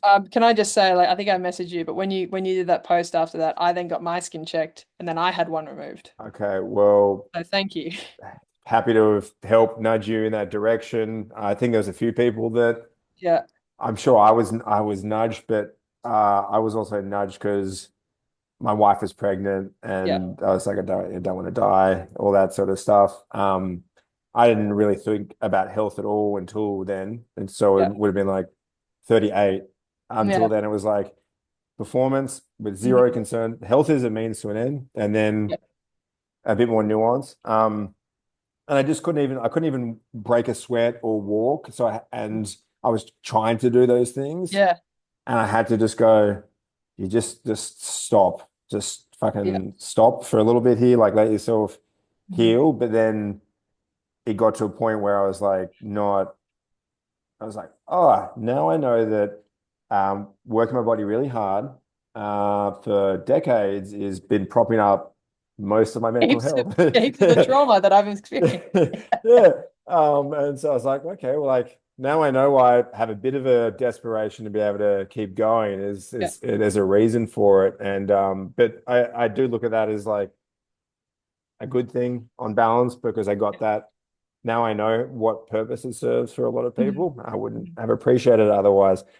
Um, so you're not boxing, and then how does that go from like were you on your bike at all at that stage? No, so then COVID hit, obviously, and I was in Yeah, Melbourne at the time, and the gym's closed, so everything's shut, and yeah. so I had no means to exercise in the way that I was previously, which was a lot of gym work, a lot of boxing. Did you So feel strong at that stage? Like were I you at your did. I felt strongest? really strong, like, and yeah, I felt really strong, and I felt like I could, do 100 push-ups, punch through walls, that kind of thing, Yeah, and I was happy about it. I was yeah, like, this feels good, and I was not afraid of like in COVID hit. It wasn't like a panic of like I'm going to lose this. I think like everyone, it was like that's my mental health outlet, yeah. and I don't have that anymore. Yeah. So then I bought an indoor trainer, so like a indoor cycling trainer because I had done a bit of that when I was a rower Yeah. when I had a rib injury. And so I was like, oh, maybe the technology has probably Were advanced. you So gonna were you Zwifting? yeah, so then I got into Zwift and Yeah. like actually like we made a Princeton club on Zwift. So I was like riding with like the heaps of the lightweight rowing guys over in the States. Okay. I was like doing like meetup rides and things like that. Cool. And because I know that there's like John Colleen who was a bit younger than me, but he's a triathlete now. He was a rower at Princeton. So we were riding together and Tyler Okay. Slatty and like heaps of the boys over there. Yeah. And so it was a way to kind of be socially engaged as well. But then I thought I had fallen out of love with endurance. Mm. And then I was like, oh no, I actually really like this again. And it was also the competitive nature of the in-game experience of like racing someone else, trying to get up on them. That Gamification. gamification was Yeah. huge. Yeah. And it was simple. I could be at a meeting like this and then just jump into the living room and jump on the bike, and then an hour later I'm back here. So it was In any, if your body was to have that experience outside the context of exercise, it would that would be an emergency. Just be like, 100%. yeah, like everything's normal, and then you're like immediately at or above threshold, I'm and like in a then race online. yeah, and then it's just like, okay, we'll close this down, and And then it's back to the thing. Yeah, like yeah, I did meetings on the back, like yeah, meetings like I was just on mute, but it was great fun. And like having I now am fortunate enough to have like talked to Kate Verano. She's the head of women's strategy at Zwift, and like they now sponsor the Tour de France and like yeah, heaps of other cycling races. And like talking to her about that time, like it was mad in the Swift house. Like yeah, they're trying to like code all these new worlds like overnight and like build it out because all of a sudden they had this massive appetite for getting onto the platform. So and their share price understandably skyrocketed. But like yeah, it was a saving grace for a lot of people, including myself. And yeah, then things started to open up in 20 tail end of 2020. And I had signed up to do like a Grand Fundo, which is just a big bunch Mm. ride at nationals. And in 2021, I What was was the impetus for that? Just because that's just like I had a friend who I was riding with in Melbourne, and she was like, "Let's do this fun thing," and I was like, "Yeah, okay, let's see what happens." okay.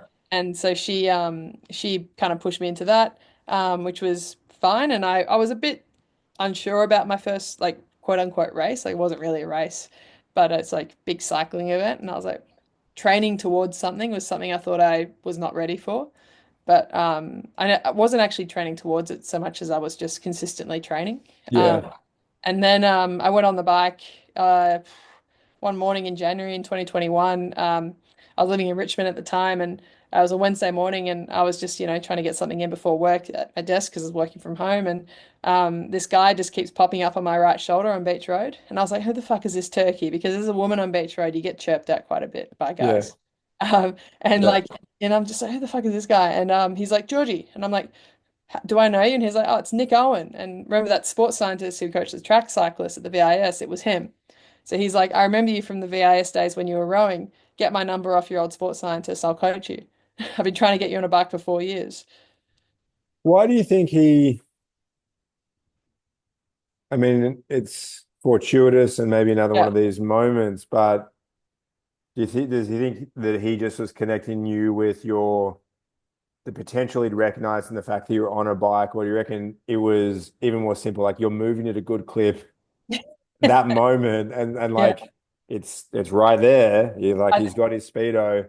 I think it was the latter. Like, because he Really? would say, like, he's like, yeah, I was doing like 170 beats per minute and this girl's nose breathing. I need to sign her Yeah. Yeah, okay. up. I would hope that it would be more of that because it adds a certain like just to think that that sort of thing is potential. Yeah. Like I love this realization of talent or Yeah. and to see it register with someone, it's just a real It's nice. moment. Yeah. Yeah. And I And wasn't gonna ride that morning. I was gonna sleep in. so then what were you thinking? Okay, I'll get this.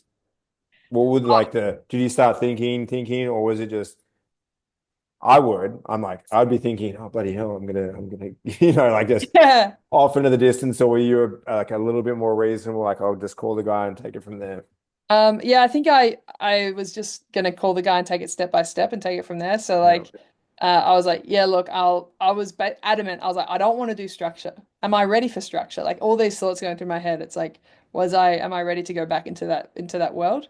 And so I was sitting outside my share house in Richmond and I was on the phone to him in that first chat. And I was like, Nick, I do not, my ceiling is 17 hours a week. I don't want to do anything more than that. I am working. I want to have a life. This is just for fun. And he was like, yep, just for fun. We'll just keep progressing you and try everything and see what you enjoy. And then we'll follow that. 17 hours is still pretty solid. It's still solid. Yeah, I think I look back on that and I was like, that's an odd number to pull out of thin air. But I reckon you would have just looked at your schedule and looked at your yeah, available time and then gone, but then there's already real indicators of not normal. Like, yeah, I know. Yeah, I don't think we're the like exemplary civilian. no, but there wasn't like the other, you could think that maybe the other side of the conversation could go, and maybe he did because he's going, what's wrong with this girl? She's saying she doesn't want to train that much, but also she can train 17 hours a week. Like, I'm not thinking that that maybe is going to work as peak volume, but as an ingratiating to Yeah, perhaps a new sport sort of volume when yeah, you're working as full time, yeah, I was, yeah. right? So that's a chunk of time. So you started training, Yeah, and started was it training. a lot of time on the bike, or how did that look with the structured, no structure? Yeah, no gym, oddly enough. Well, I mean, COVID was well enforced, so there were no Yeah, gyms. So and like we were pretty confident given that I had had 13 years of weight training behind me that like yeah. That um wasn't going to be the limiting factor. no, what was going to be the limiting factor would be my not so much my resistance to the training, but just riding a bike and skills and that kind of thing. Yeah, Um, Similarly with rowing, it's like wasn't so much the work ethic or the ability to do it, it was the doing of the thing that was yeah. going to be the limiting factor. And then how did you end up at a Belgian team from there? Yeah. Because that was your first season.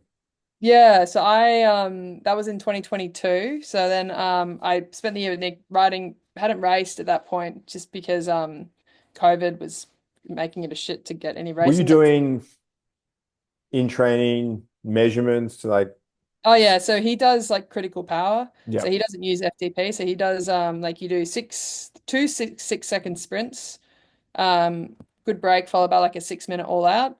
Then like later that day you'll do a 3 minuter and then a 12 minuter as hard okay, as he can go. And then that gives him like a profile as to which he can then program intensity and power okay, from.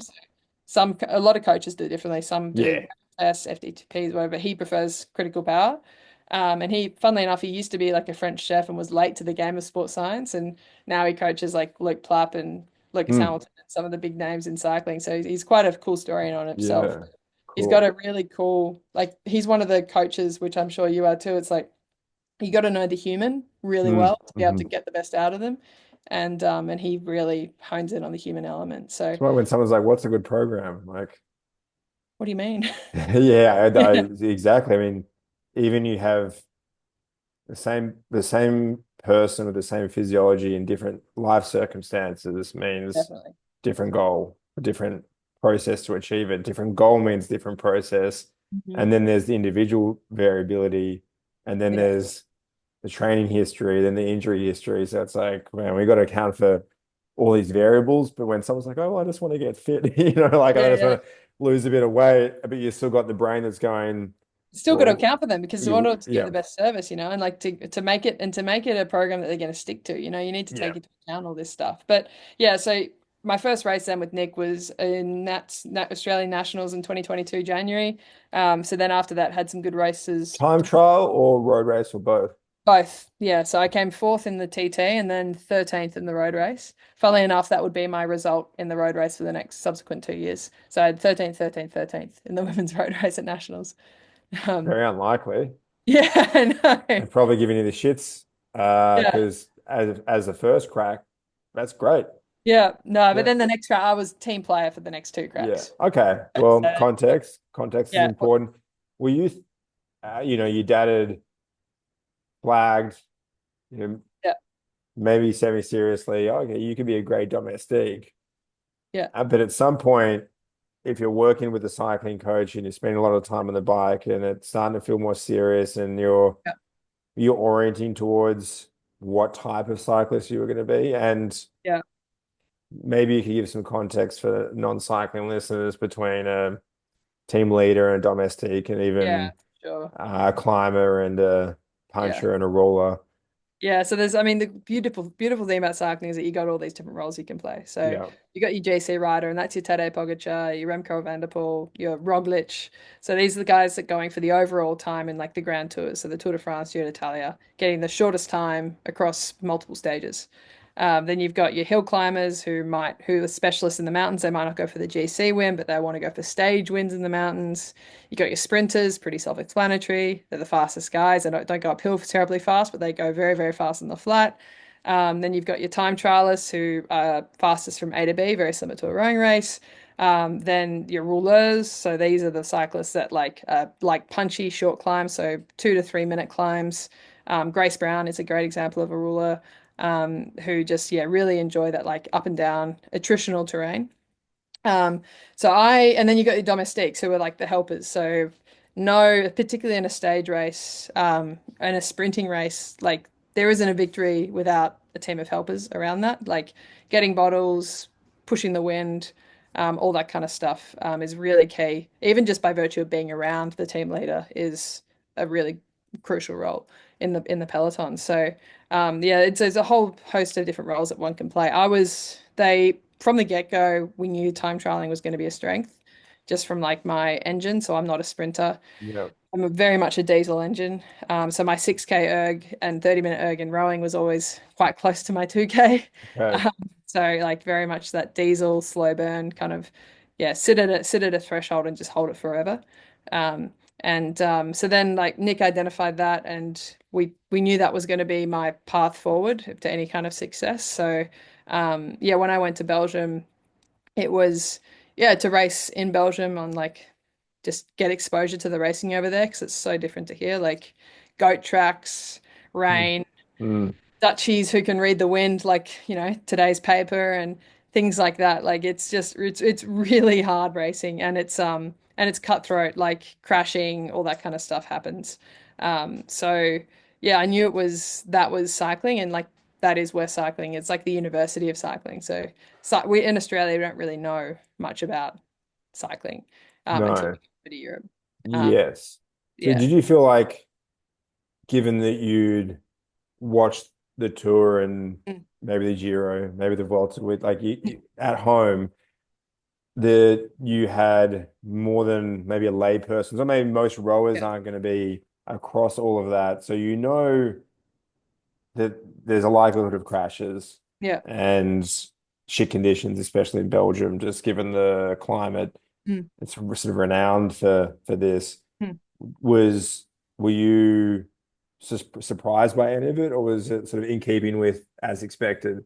I mean, I was lucky in the sense that the summer I went was like the least wind and the nicest weather that they've had in any summer. So, like 30 degrees, no wind, which was just like totally uncharacteristic, particularly when we were doing races up near the Dutch coast.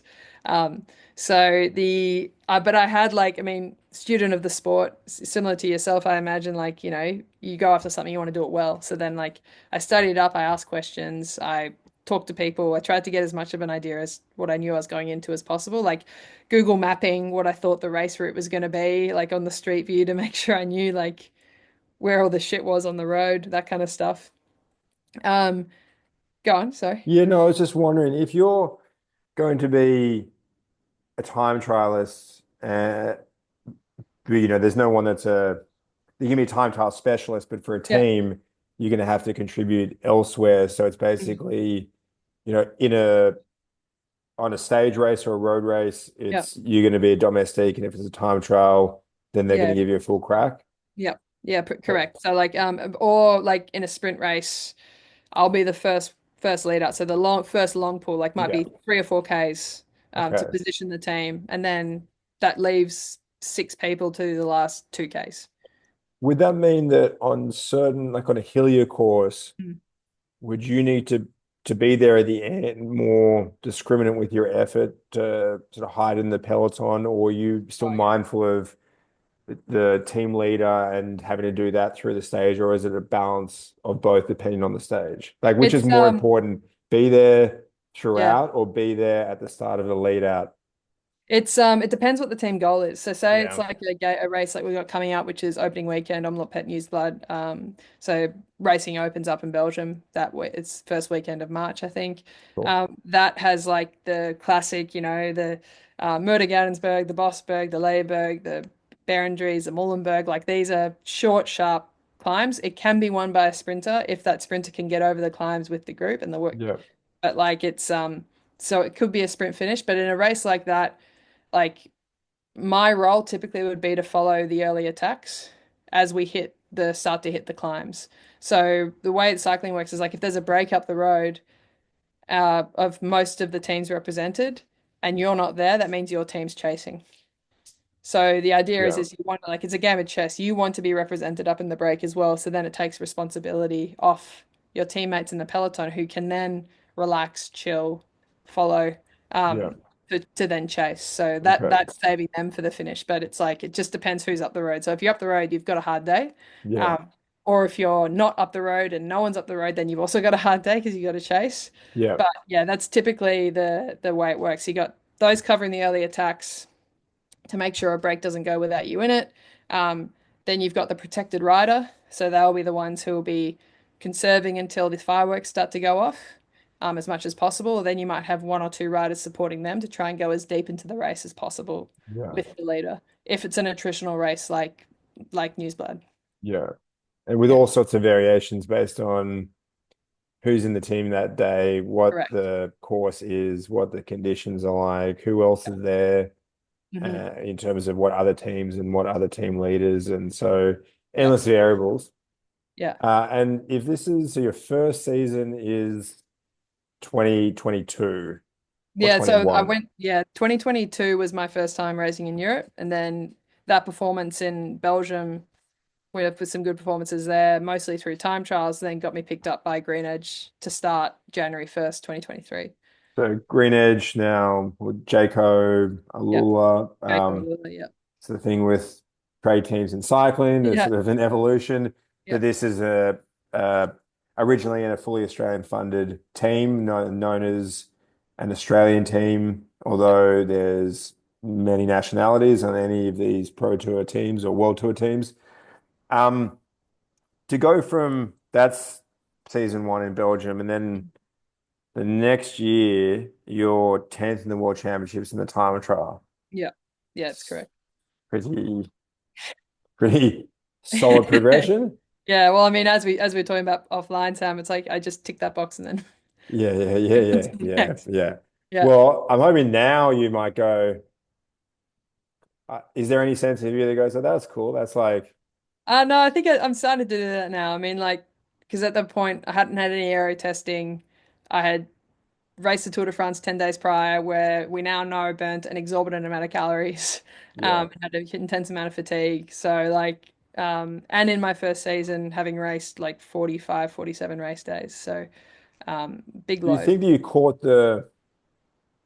when it comes to, say, using the Giro to train for Worlds or Yeah. or to train for the Olympics, like there's some in cycling using races as a Mm. training opportunity because sometimes it'd be otherwise hard to get that volume in. Did you feel like that potentiated that outcome or that it was more fatigue than would be useful?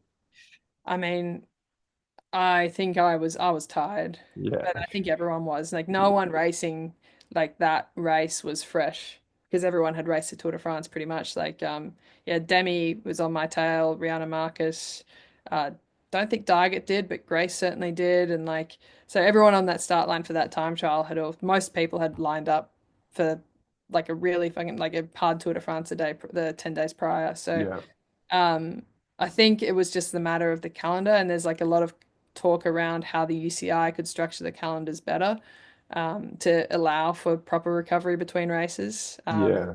Like for instance, like I think this year, last year even the Giro and the Tour were super close together. Mm. So you'd like pick one or the other, or if you do like some domestiques did both because they're just helpers, often the hardest job. Yeah. But like, that's a huge block of racing, which then makes it hard for the teams when the rosters in women's cycling are only between 14 and 16 riders. and It you've seems got like that's the biggest challenge yeah, because you got to show up with a team, but you're like, yeah, exactly. And like a no, team of in a grand tour, you ride seven riders. yeah. So they're doing more, even Yeah, if the even if the it's less stages. exactly right. Yeah, So that would seem like 2023 World Championships is as the peak of your cycling at that yeah, stage. correct. And that's the end of the season in 2023.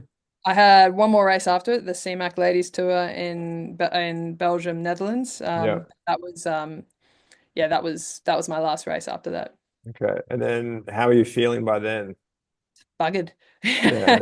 Okay. So we had like the way cycling calendar works, you race from like January the Aussies, like you want to particularly for the Aussie team, we want to peak in Jan, and then we race and through until last races are in China in October, but our team didn't do China in Okay. 2023. So I finished up first week of September and then had 3 weeks off. So Nick was cognizant that like I needed time off. We're always curious with this is Yeah. off can mean any number of things. Yeah, correct. Right? And you take it at face value, Yeah.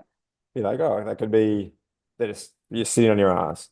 And then you probe around and it's actually like, no, it's going for walks and doing yoga or so without any, I'm Yeah, yeah. curious what is off. I think it's well, I mean, there's a classic stereotype of a cyclist has an off season and then breaks a femur because they've gone running.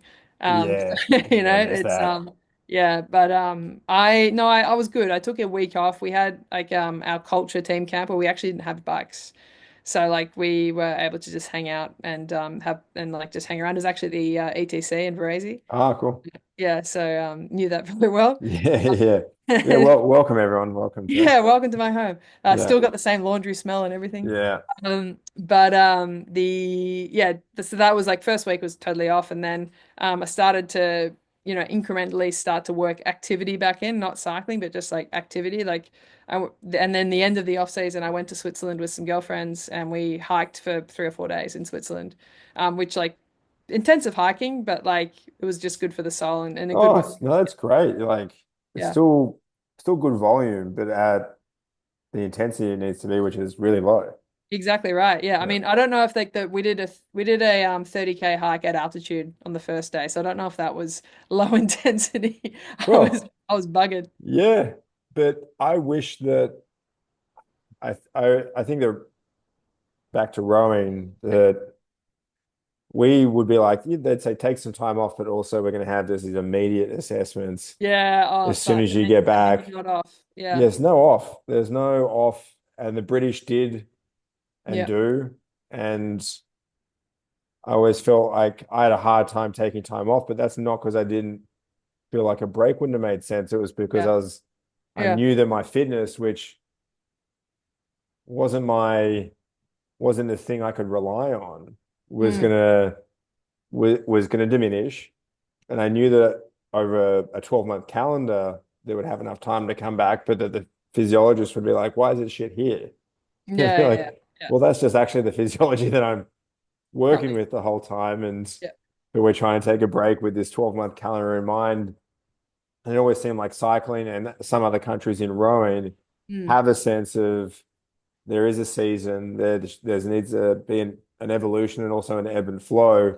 So when someone says that they took time off, I want to know what that means. And I tend to think that is usually indicated that there's some sense of athlete management Oh, that, definitely. yeah, And I think like that was actually a big shift in mindset because like I was the same as you in rowing. It's like my time off, I don't take time off. What do you yeah, mean? yeah, And I think like just in across like at a macro level across the board in the transition, it was like a shift in mindset from do more and get results to like in cycling, it's like no, you can't actually do more and get results. It's actually the one that does the least and puts all their eggs in the basket at the finish line that gets the result at the end of the day. So like yeah, having that shift in mindset was big, and that goes to also off seasons as well. It's like in recovery days. My yeah, recovery day is my fucking recovery day.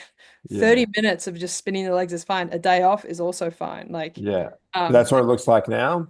yeah, 100%. And Yeah, like even in the season, like you'd have two, like Nick would call them micro breaks, where like you'd have 3 days off the bike, like at tw twice in the season plus your off season. yeah, Um, So like they're quite conscious that it is like because it's yeah now it's like a 10-month season and the racing's full gas. So to be able to adapt properly and recover properly, you need that time off. You obviously got to a point where you weren't recovering Recovered. properly. Yeah. Yeah, exactly. So then I tail ended 2023, started to notice performance wasn't going terribly well. Um, so then did some tests back here at the VIS during the Aussie summer. So like Nick was like, you're training a lot, but you're not getting the results that we'd think you'd get. So let's do some tests at the VIS. So I was lucky enough to use the Victorian Institute of Sport with Alice McNamara actually running the barrage. So Cool. former rower as well, very successful rower. So doing yeah DEXA scans, RMRs, blood tests, VO2 max, the whole shebang. And yeah, they were like, you've got your body's like your hormone system's offline essentially. So, but we can't do anything because you've got to go back to Europe and start your season over there. And so we've got to hand you off to the doctors in the team, and the nutritionists in the team. So the like Green Edge took a pretty tailored approach to my nutrition from October 2023 onwards. So I was like, I followed that to the T. And then, yeah, the doctors then took matters into their own hands and they were doing their own tests, looking for things and racing as well at the time. And yeah, just wasn't seeing the results that I was used to seeing. And yeah, like I had done in my first season, I had done like, big races like Paris-Roubaix, Gent Wevelgem opening weekend, Tour de France, all these like the Vuelta a España, and like was doing these same races, but like feeling worse Mm, after them. And it's like even after like a year of doing it already, like usually you should be hitting your yeah. straps a bit. So then like kind of did a last ditch effort in June at this point. So I'd done the Vuelta, I'd went to the UK, done some races there, and I just went up to altitude. I live up in Andorra when I'm in Europe, so up at 1800 meters, and I was in a tent, and I was sleeping at like yeah 25, 2600 meters above sea level in the tent. So like yeah, trying to really maximize my gain so that way I can be better ready for the second half of the season, which would include Tour of Scandinavia, the Chongming Tour, and in China, CMAC again. So lots of races coming up, which I wanted to be prepped for. And then, yeah, came down from that camp and had a flare up of my ulcerative colitis. And that was which is an autoimmune disease. And like that was my body saying, stop, So you had please. that, you said it was a flare up, so you'd had it before. Yeah, so I was diagnosed with ulcerative colitis in 2022. Okay. It's yeah, chronic bowel condition. So Yes. oddly enough, Australia's got like the highest percentage of people getting diagnosed with it in the world. You always wonder with that in Australia, how much is it the condition versus the, Diet versus the exercise. well, versus just the amount that it's diagnosed Yeah. because we've got more monitoring. Like I wonder And about that with yeah. melanoma. Yeah. I mean, I think our healthcare system and also like in regards to sports science is just leaps and bounds ahead of anywhere else in the world. Yeah. And so like so on that though, like on the note of that, it's like that's where I reached to in July when I had that flare up. It's like I've got to ask the people back home what the hell's going on. So yeah, then just enlisted my own like endocrinologist and specialist, and yeah, was diagnosed with relative energy deficiency in sport, which is essentially you're not putting enough gas in the car for the car to run, and the body starts to kind of rebel against that energy deficit. So you're not recovering, like nails stop growing, things like that. Um, So how much of that was, or was any part of that conscious because you were modulating body weight? You know, it's powder weight sport. yeah, I mean, definitely, it's definitely a factor. Like yeah, I mean, you go uphill, you got to be lighter and you got to produce more watts. And I think in my head and like looking at those around me, that was what I thought was the right thing to do. Mhm. And like, so yeah, that was definitely the focus, which shouldn't have been because I was a time trialist. So I should have just focused on absolute power. I mean, we look at someone like Cancellara, Fabian Cancellara is a great example. He was just right off the front of the peloton in those big classics. Yeah, He was yeah, just an absolute horse. And so that should have been the focus. And I think, yeah, I definitely lost my power in that, like, yeah. strength is my strength, and I That's lost. right. That is the Yeah. I did any of that I remember having a conversation with Francis Hegarty and Yeah. myself, so I got pulled aside. And Brian Richardson, rest in peace. He had basically said like, okay, you guys are pretty stocky, and so if you could just, Yeah. like be finer. And I think it's not You do because that. Oh, no. right, and you're like, oh, okay, we're already skin folds are under 40, and you're Yeah. like, um, all right. So you're like just thinking literally about the width of your torso. Oh my God. And so there's because he's like, if you're going to be rowing with Sam Conrad and Jimmy Tompkins, then you're going to be everything is going to be compressed. Yeah, yeah. So we need that literally to there to be even more space by having less flesh. Yeah, yeah, yeah. And he Exactly. wasn't so explicit. This is probably what I was just inferring by him, Yeah. like, and that didn't set either us up for success, I don't think, because you're in a different mindset. You're trying to play a certain game, which isn't how can I be as strong and robust as possible? You have to do something else. So I wasn't thinking, how could I, instead of being just, how can I have the best 2K possible? I was like, Mm. how can I have the best power to weight 2K possible? Oh yeah, it's definitely it plays on your mind for sure. But Yeah. especially like objectively, I was a bigger cyclist. Um, Yes. like like it was my kit was a size bigger than most of the women, and which is like should be fine because I think like because as I said, my power profile is the same as a U23 male. So like it's like I'm not the norm in the sport, Yes. and I should accept that. But I think that it's so prevalent in the sport, this whole power to weight ratio, and um, yeah, I don't know how we fix that. But it is changing, which is good. But and I'm hoping to spur that change with like the plan for this year and moving forward. But yeah, that was unfortunately a mindset I was definitely in. And was that there at all in rowing? Because even if you look at the body types, they're more lanky, Oh even man, if, I went to Paris and I was like, wow. I had been out of that world for so long, like yeah, the yeah, rowing world, and then I'm walking around the boat park and I'm like, oh, this is what I miss. This is what it used to be, you know? yeah, yeah. Women and men of all shapes and sizes competing at the pinnacle of the sport. Okay. So Yeah. this is just a thing that came later, and it seems like I mean, you use words like I should, even though like you're still Yeah. working on it, Yeah. which is to say it's an evolution. So where you are is not where it'll be. And Yeah. it also wasn't a thing that appeared overnight. So Mm.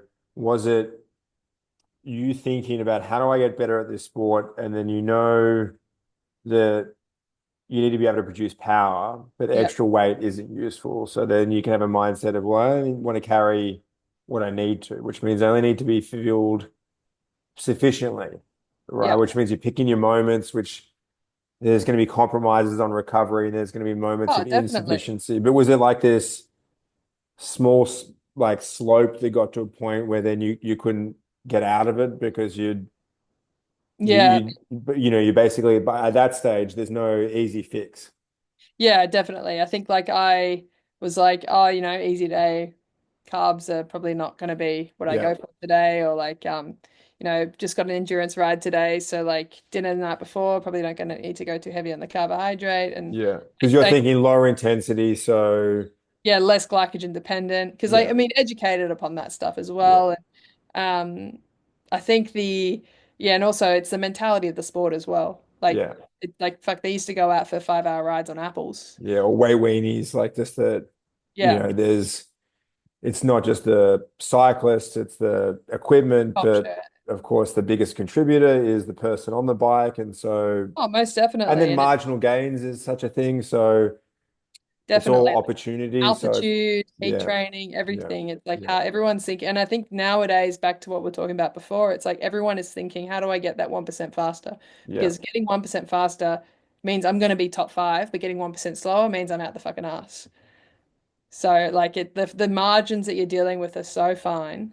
yeah, Um, and like and at that level, everyone is working as hard as everyone else. So like our philosophy of like I just work harder and yeah, get yeah, there. yeah. Yeah. It's That's not like going to be a point of difference. it's That's not a point of you didn't difference. need to do that to get in the game. Yeah. And now everyone's doing that. So what else? Yeah. And I think it's those that have that mentality do fall prey to this kind of situation that I then found myself in. Um, and because it is just like, work hard, get results. Yeah. But I think you've got to think, okay, work hard smartly and Mhm. then get results. So, um, yeah, it's like, how do I race better? Yeah. Then how do I train better?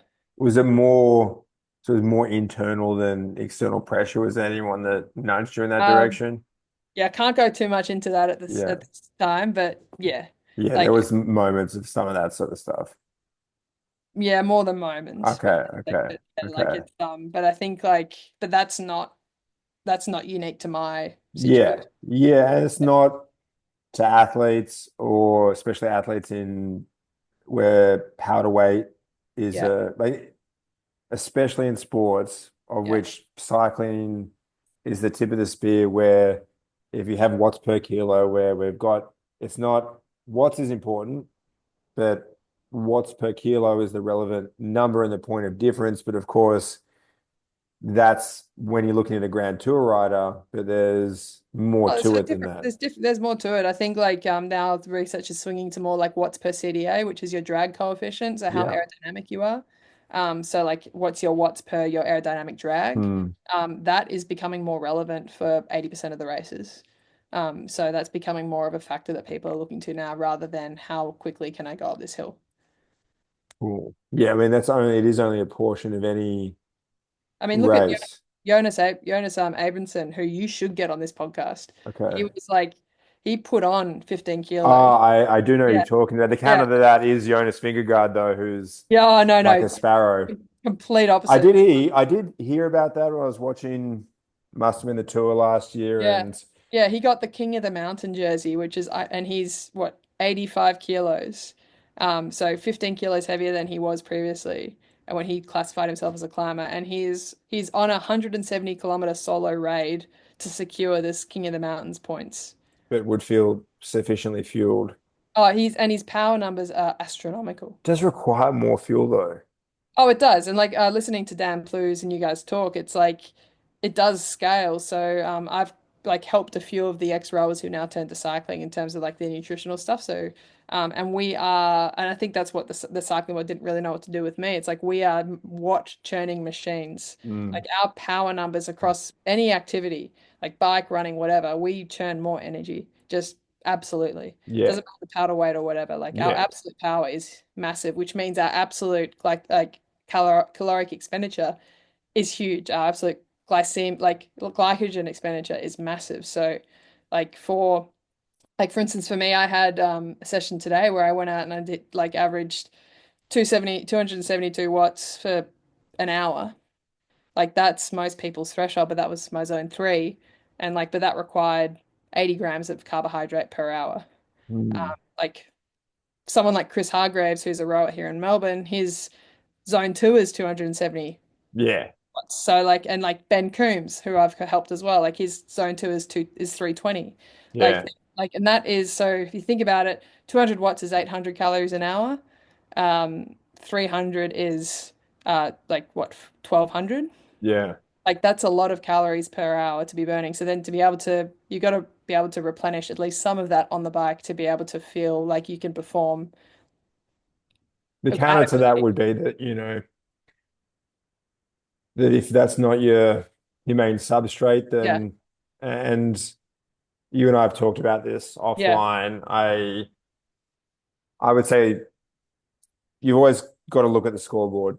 So, Oh so yeah. it's look at on balance the athletes that are low carb or high carb. Mm. Who's doing what, who's been successful, and Mm. if there's any low carb cyclists on the world tour, men or women, that it would be if that's an Yeah. if, and I'm And there, skeptical, there's not any. Yeah. right? And then there's no low carb rowers, No. and then at the same time, I do think there's a lot of individual variability when someone says, "Oh, this works for me." Mm. I want to understand the ways in which it does work Yeah. because if that's someone if that's someone's reflection on their experience and they can say, well, I made this change and then things went better. Mm. I'm trying to find the truth in that, even if I could think of all the counter examples to where Yeah. that might Oh not yeah. work. Yeah, I mean, there's always variability. I mean, as we were saying before, like you can't have the same training program for 8 people. Yeah. It's like, and so you can't have the same nutritional plan for every single person in endurance sport. Like I know people who do ultra marathons and they can only stomach X amount of carbohydrate per hour. Yeah, it's funny you And mentioned that because I'm having my own fueling experiences yeah, when I'm in this position where it's a body weight dependent, yeah, all else being equal, if I had the same power and recoverability at a lighter body weight, I would be able to go faster. mhm, But it comes with some costs because it's a slightly below my set point. yeah, exactly. And so I have to make some compromises if that's the path that I'm going to go. And then you hear Mm, of these stories and hearing of your story and your aspirations for what's ahead and also like how you're going to go about it yeah, and the this sort of concept of the weight that you are the strongest is the weight you'll perform best.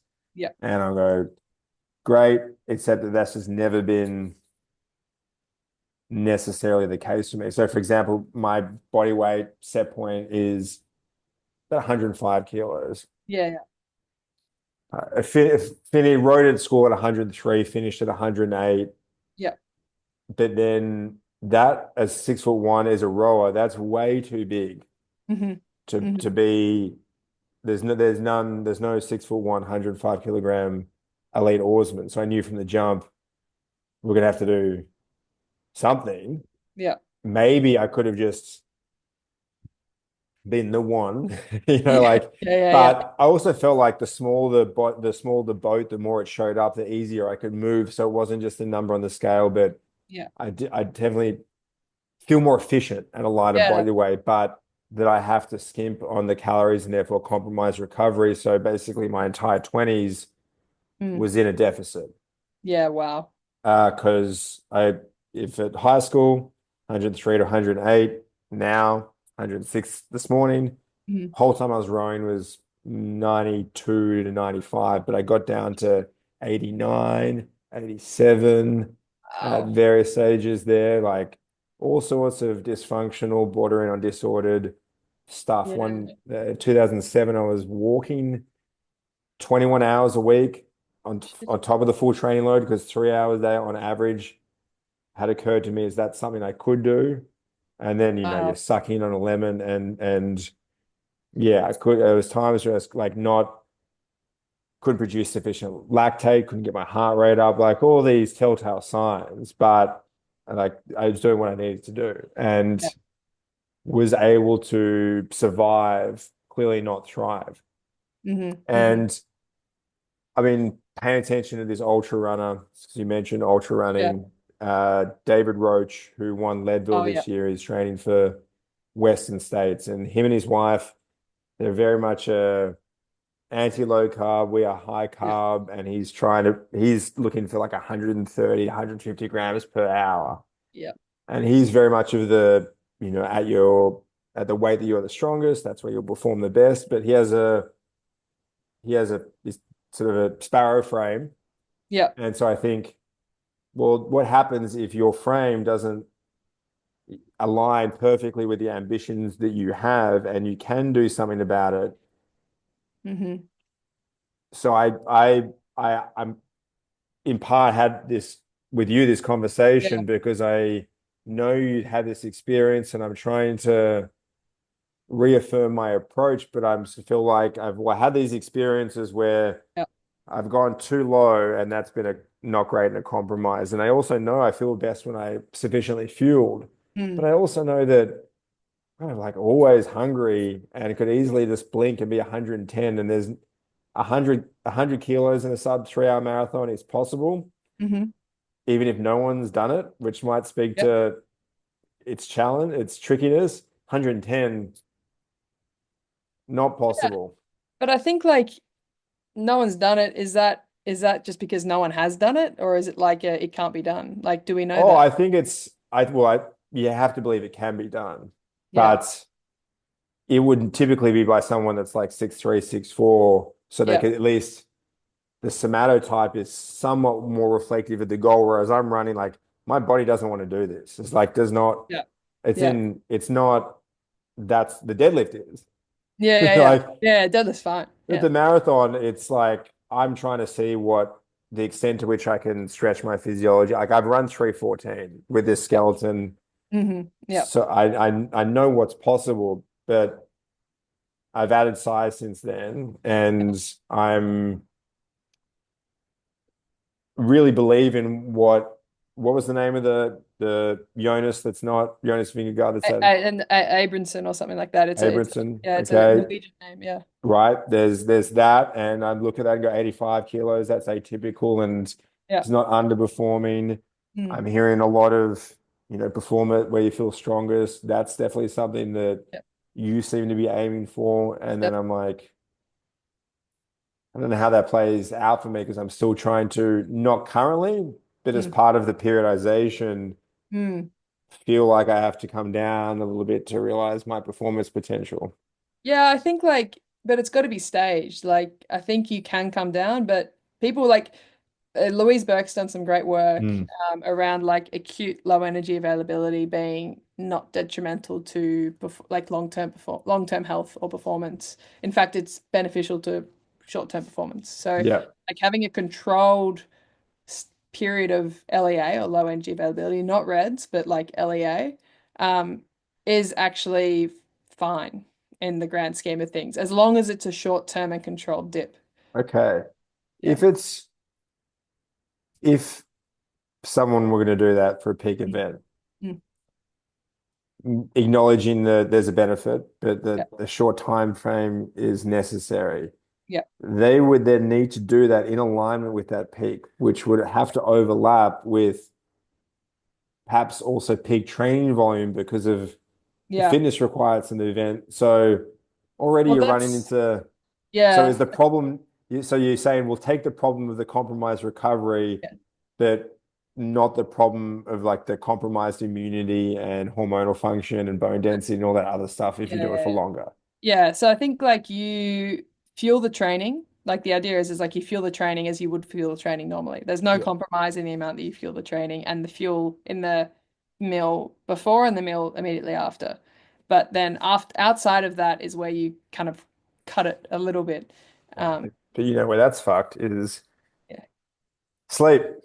Yeah, sleep, exactly. Because the you could say, well, then I'm going to, depending on what's happening the next day, but then if Yeah. you're in this mindset, any Yeah. day that's not Mm, going to be volume and intensity, you're then thinking, well, I can be deficient here.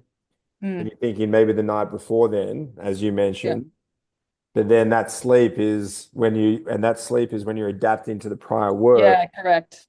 So it's If it's a really tricky balance. Yeah, Like you still have to feed the body carbohydrate to use for that recovery process, particularly someone like you with such a high muscle mass. yeah, Like you burn hot yeah, overnight to like to adapt. So you yeah, need to give your body fuel and energy in order to do that.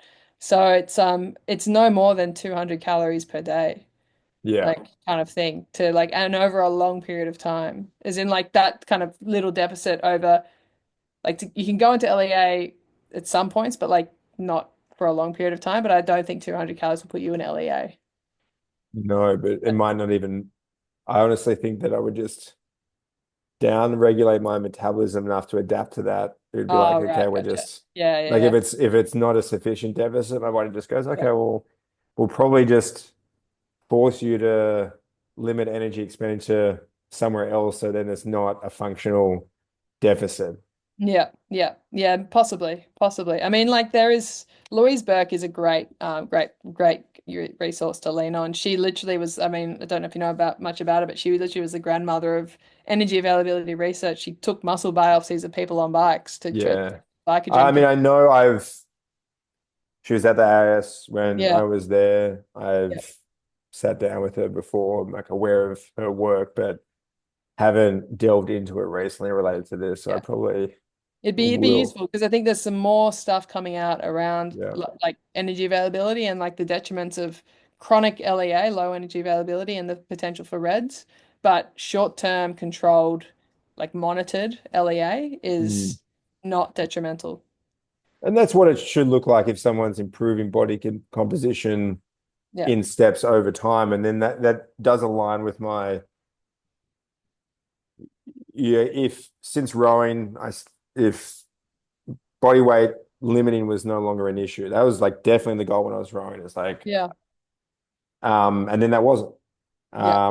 And then it becomes, well, as we age, sarcopenia, bone density. So building as much of a strength and Yeah. hypertrophy reserve before that happens makes sense. And that's still the goal. And I would think, okay, well, if it's bulking and cutting would be the bodybuilding parlance, which then you would have strategic bouts of deficiency, Correct. which would be sustainable over time with not being chronic, but then you still run into this underfueled period, which I can run up against so quickly. It's like, Oh yeah, yeah. Because like of all the stuff you do outside of the training. yeah, Yeah.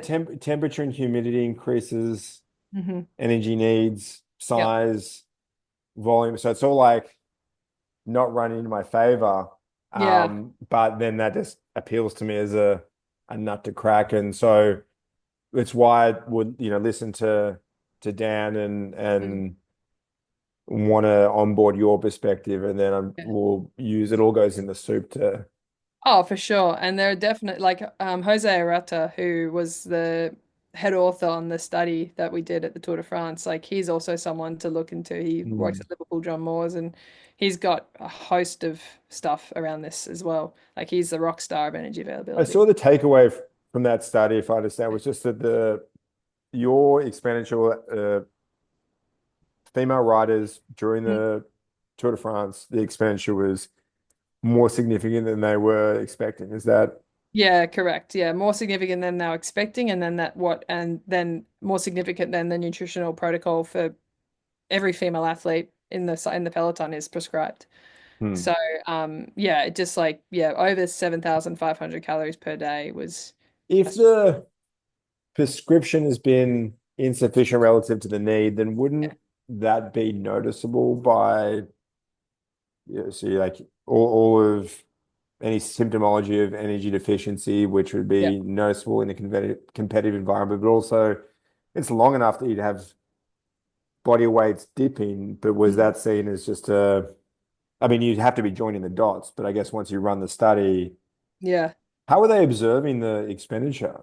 So it was a combo, it was double E labeled water. So Okay, yeah, ingested that. So it's the gold standard of energy measurement. Yeah. yeah, okay, cool.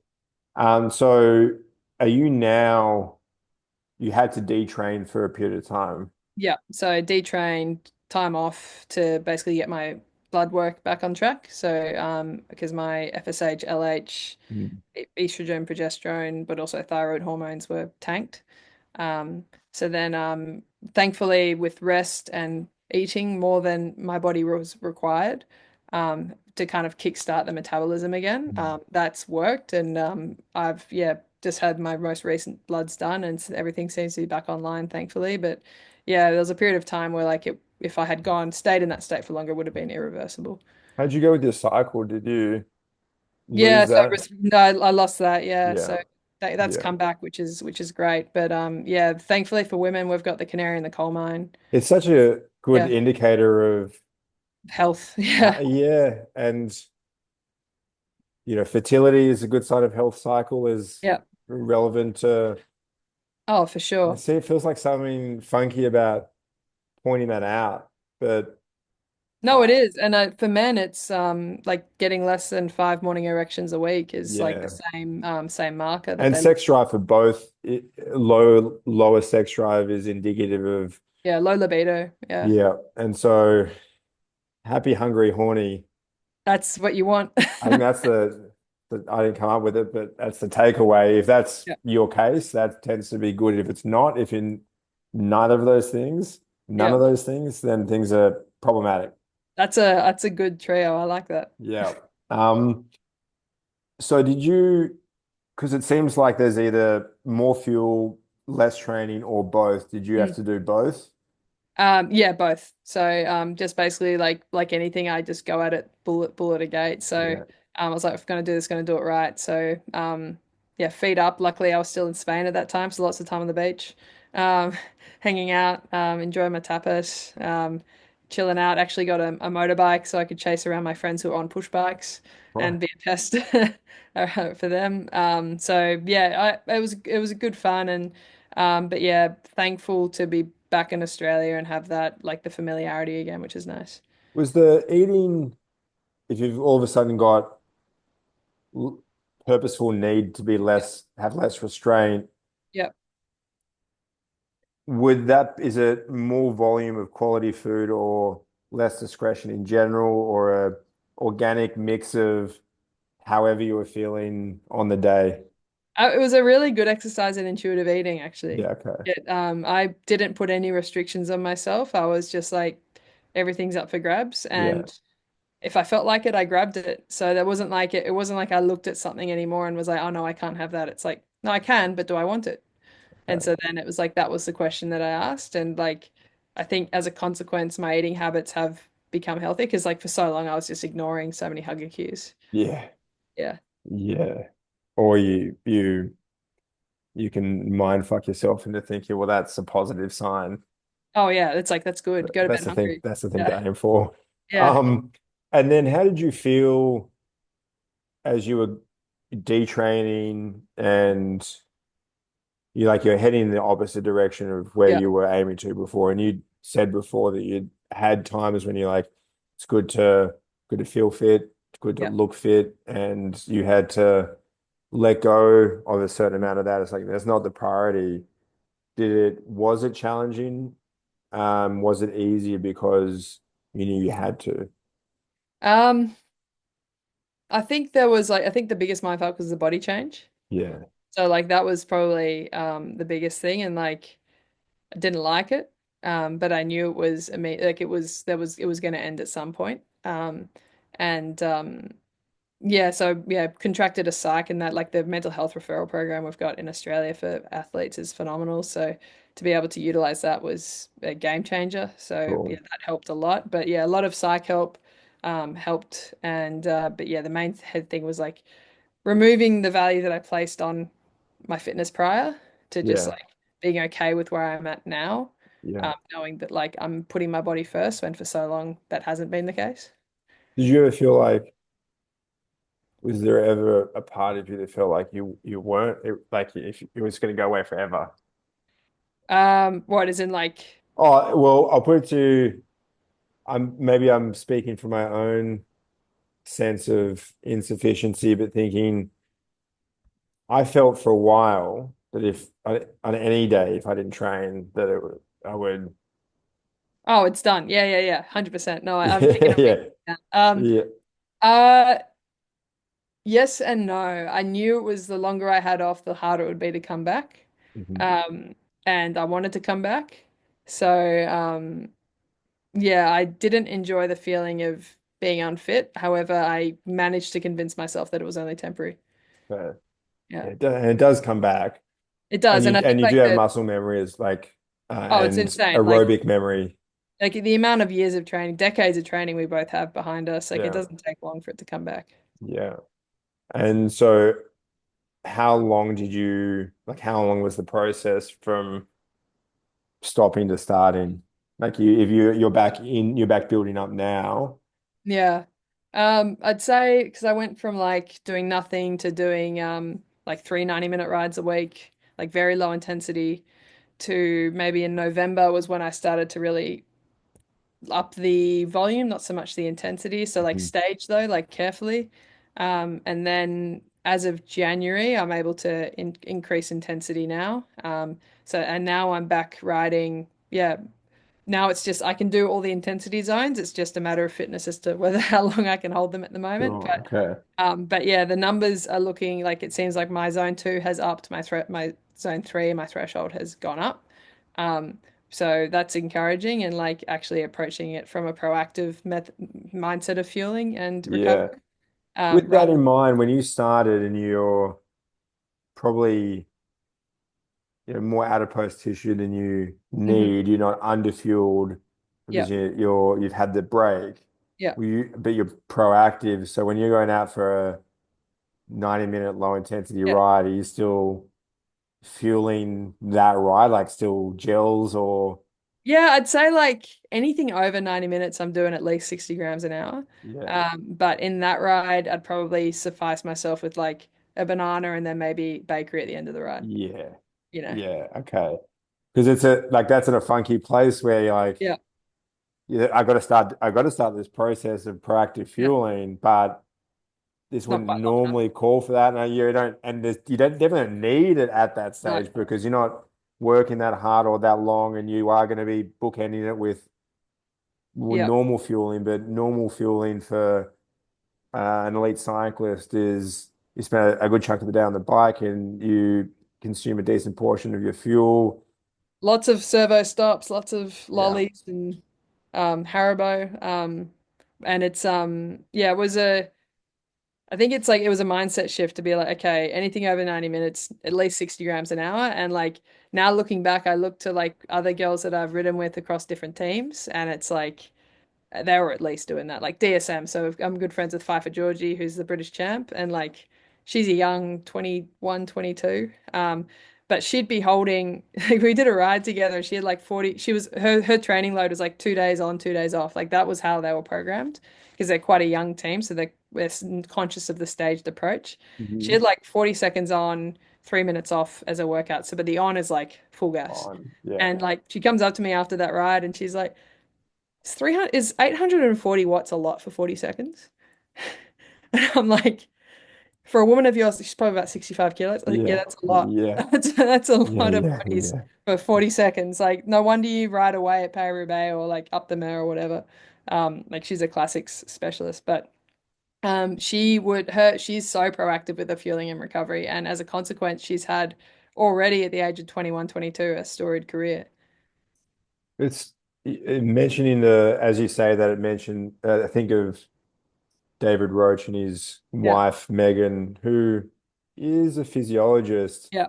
and they would point to he broke the record at Leadville, and they basically are of the belief that the evolution in performance and some of the early performances in the indoor Yeah. track season so far, 3K mile, 5K world records have all gone Mhm. down, is largely to do with better fueling.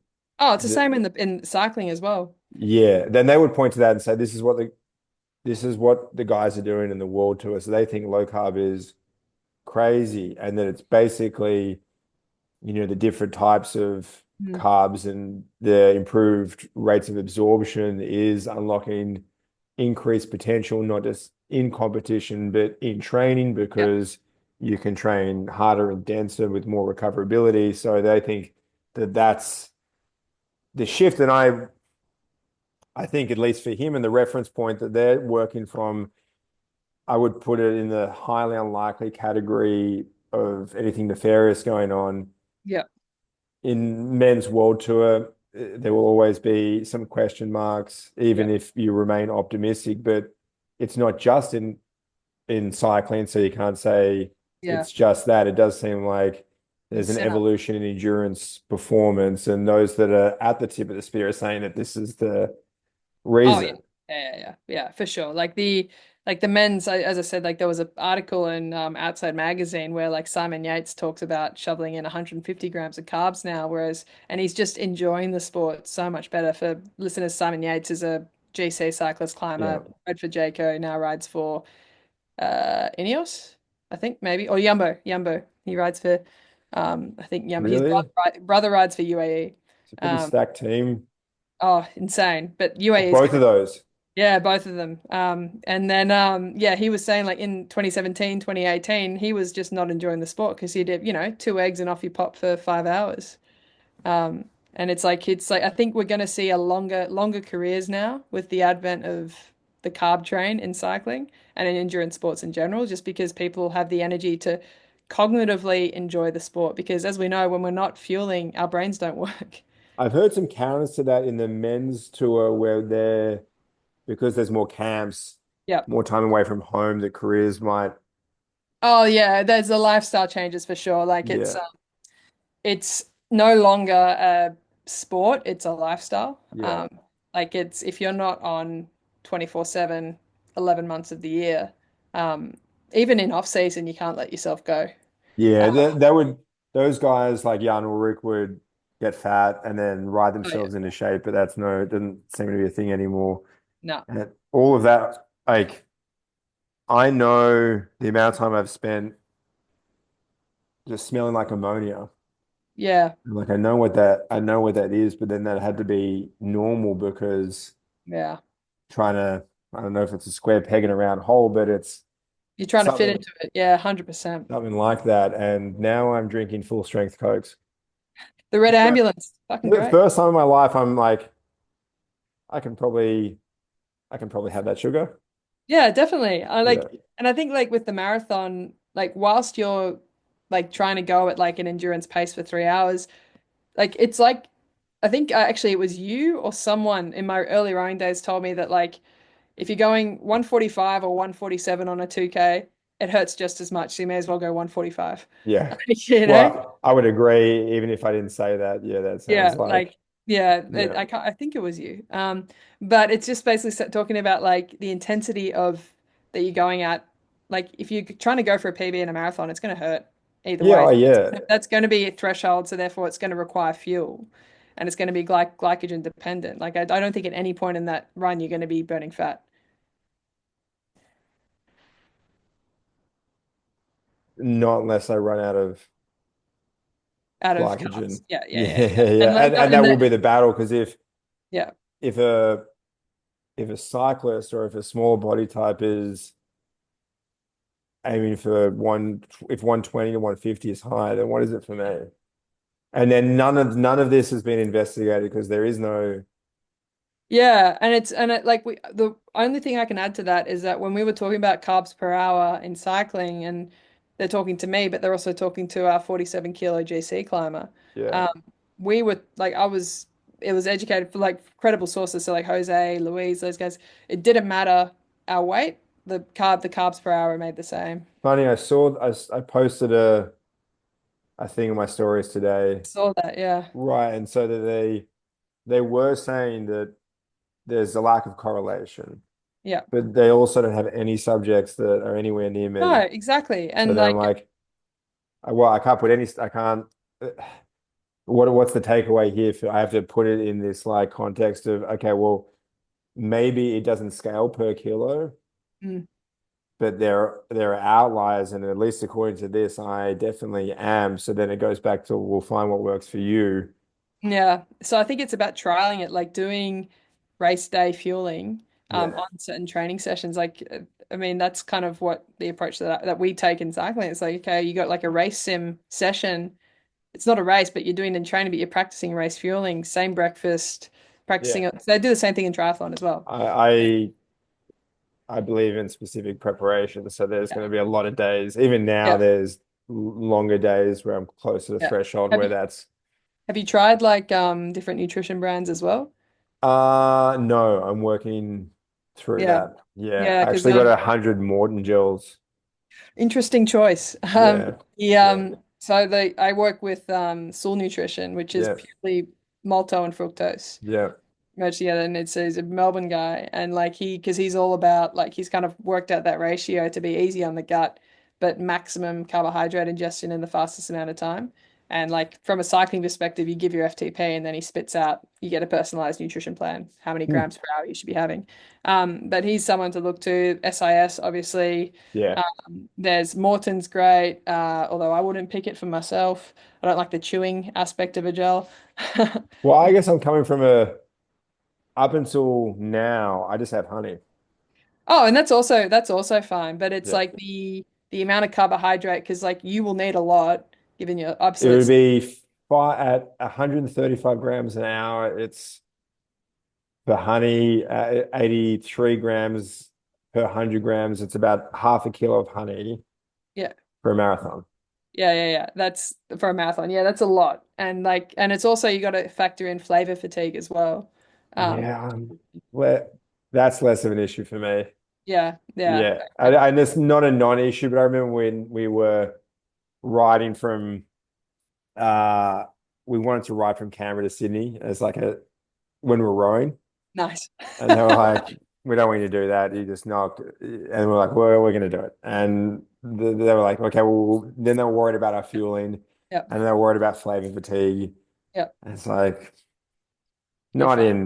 not in a day, no. And like I'm not. It's I don't give a fuck about taste. It's like that. If like it helps if it helps, but that's Yeah, someone said you need to have a cup of cat's yeah. piss You'd have it. every I mean, 10K. So we're like, isn't "Oh, that give me isn't two." that cramp fix? Cat's Yeah, piss. yeah. Well, it's you do what you need to. And palatability, I think if you're doing a multi-stage Mm. tour Oh, that's is big. Like I've yeah, seen like Kristen Faulkner, one stage of the Vuelta just had a baguette in her back pocket because she couldn't stomach another fucking carb. pretty good, but the intensity is lower, obviously towards but in a lot of for a lot of a stage, Yeah. the intensity would be that you could probably nibble Oh on yeah, a yeah. Like because she was a protected rider as well, so she yeah, just had to chill in the peloton until the last yeah, bit. Um, yeah. All of that's I'm trying to think at the speed that I'm will be going, how to like even fluids is yeah, crazy. It's a crazy game that I'm trying to play at the gonna have to moment. get a vest. I'm gonna have to do it at a like the time of year. Doing it now is Oh no way, not where you are. no way. But even anywhere in this country now, Yeah. it's like maybe Tassie at this stage, but Oh, you want to every be extra flat though. degree is like another. Yeah, and then but the cool thing about this is that you can engineer the course and the environment to suit the Unless I athlete. do it in a the thing I would if it made sense do Gold Coast, which is first week of July and flat. Yeah, But and I could do the deadlift here and then go there, but yeah, I do feel like I want to do it on the same day. And there's yeah, no PM marathons. yeah. You just need. Oh, you can just get mates to do it with you. Well, I don't I could do it by myself, but just the valid the how valid it seems in the eyes of others. Ah, I think it. And then I have to wonder about what to what extent do I care? Like if I know that I've done it, that is honestly Yeah, that's very unlike every other marathon runner I've ever met. It must go all over social media usually. yeah, well, like if and when it will end up like that, but these are benchmarks to hit so that because I want to see what I can do. So if I Mm. can do it, well then I've seen. If I can't, I've seen that too. Like Yeah, yeah, yeah, yeah, I can live with that, but it's less I'm the part that's interesting for others is all the stuff we're talking about is I yeah. hope that stuff can be gleaned from this Hope because so. if you're at the fringes of what's possible, that's the fun part. But if as long as it makes sense to me, then that's the main thing. Oh, for sure. And like, I can't wait to see you do it. I think you're well and truly in your own. Well, we're still early stages. It's still like so incremental, but I'm not in a rush. Um, what are your aspirations for the season ahead? Yeah, trying to do get as strong as possible, get fit as possible. I'm lucky enough to be sponsored by Live Cycling this year, so I actually just picked up my new roadie, which will be put I together on did see Friday. that. Yeah, so they'll also get a gravel bike as well, which is Hmm, great. Very generous of nice. them. Similarly with like Black Sheep and Soul, so they're basically all my sponsors are of the opinion that like get me as strong as possible to ride as fast as possible irrespective of what I look like. And I think cycling really lacks that kind of voice. That's So cool. that's yeah, what I'm trying to do. Like you don't have to look like Demi or Jonas to be able to ride fast. So taking people along that journey, do some FKTs, like get out and smash the boys on the hell ride. Maybe do some races, some gravel races on the cards. Like we've got nationals here for gravel in Adelaide. So things like that. Possibly in the future, maybe Unbound or something like that. But Cool. yeah, I just want to see, similar to you, I want to see what my body can do, like when it's healthy and fueled. And I don't think I've quite had it yet, like found it on a bike. So I'm keen to explore what's possible there. Not so much Lachlan Morton. I've got no interest on being on a bike longer than 12 hours. He's psycho in the best possible way. Yeah. Well, I'll be watching on with avid interest, but also I think it's, yeah, good for you, good for the sport, but it also is good for all of the people that don't have the perfect Hmm. classic somatotype for a sport, that they have some opportunity to perform if they can perform. And if you can apply your power, which is substantial, in the way that you believe you can by being healthy, then I want to see that. Like, even if it's not you, if it's you, like, yeah, I have a vested interest, but I want to see that play out on principle, and I hope and wish that it goes well for you. Oh, thank you. And where can people find you if they want to be in the business of Georgie Howe? They want to check out your stuff, and Oh, how's it going for you?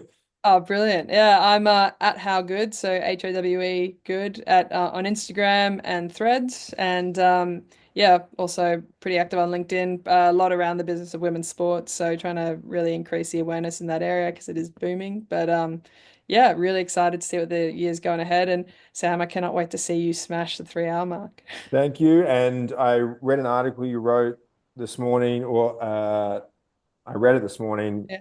about the young female cyclists and whether or not they should be immediately thrown to the Yeah. highest level. And I think it was very measured and good writing. So Thank I you. hope you continue to express yourself cognitively. And it seems like you are doing these things simultaneously. And thanks for coming on and having a chat with me. I'm sure I'll have you back Yep. in due Can't wait. course. But thank you for the time today. Brilliant. It's been awesome. Okay, cool.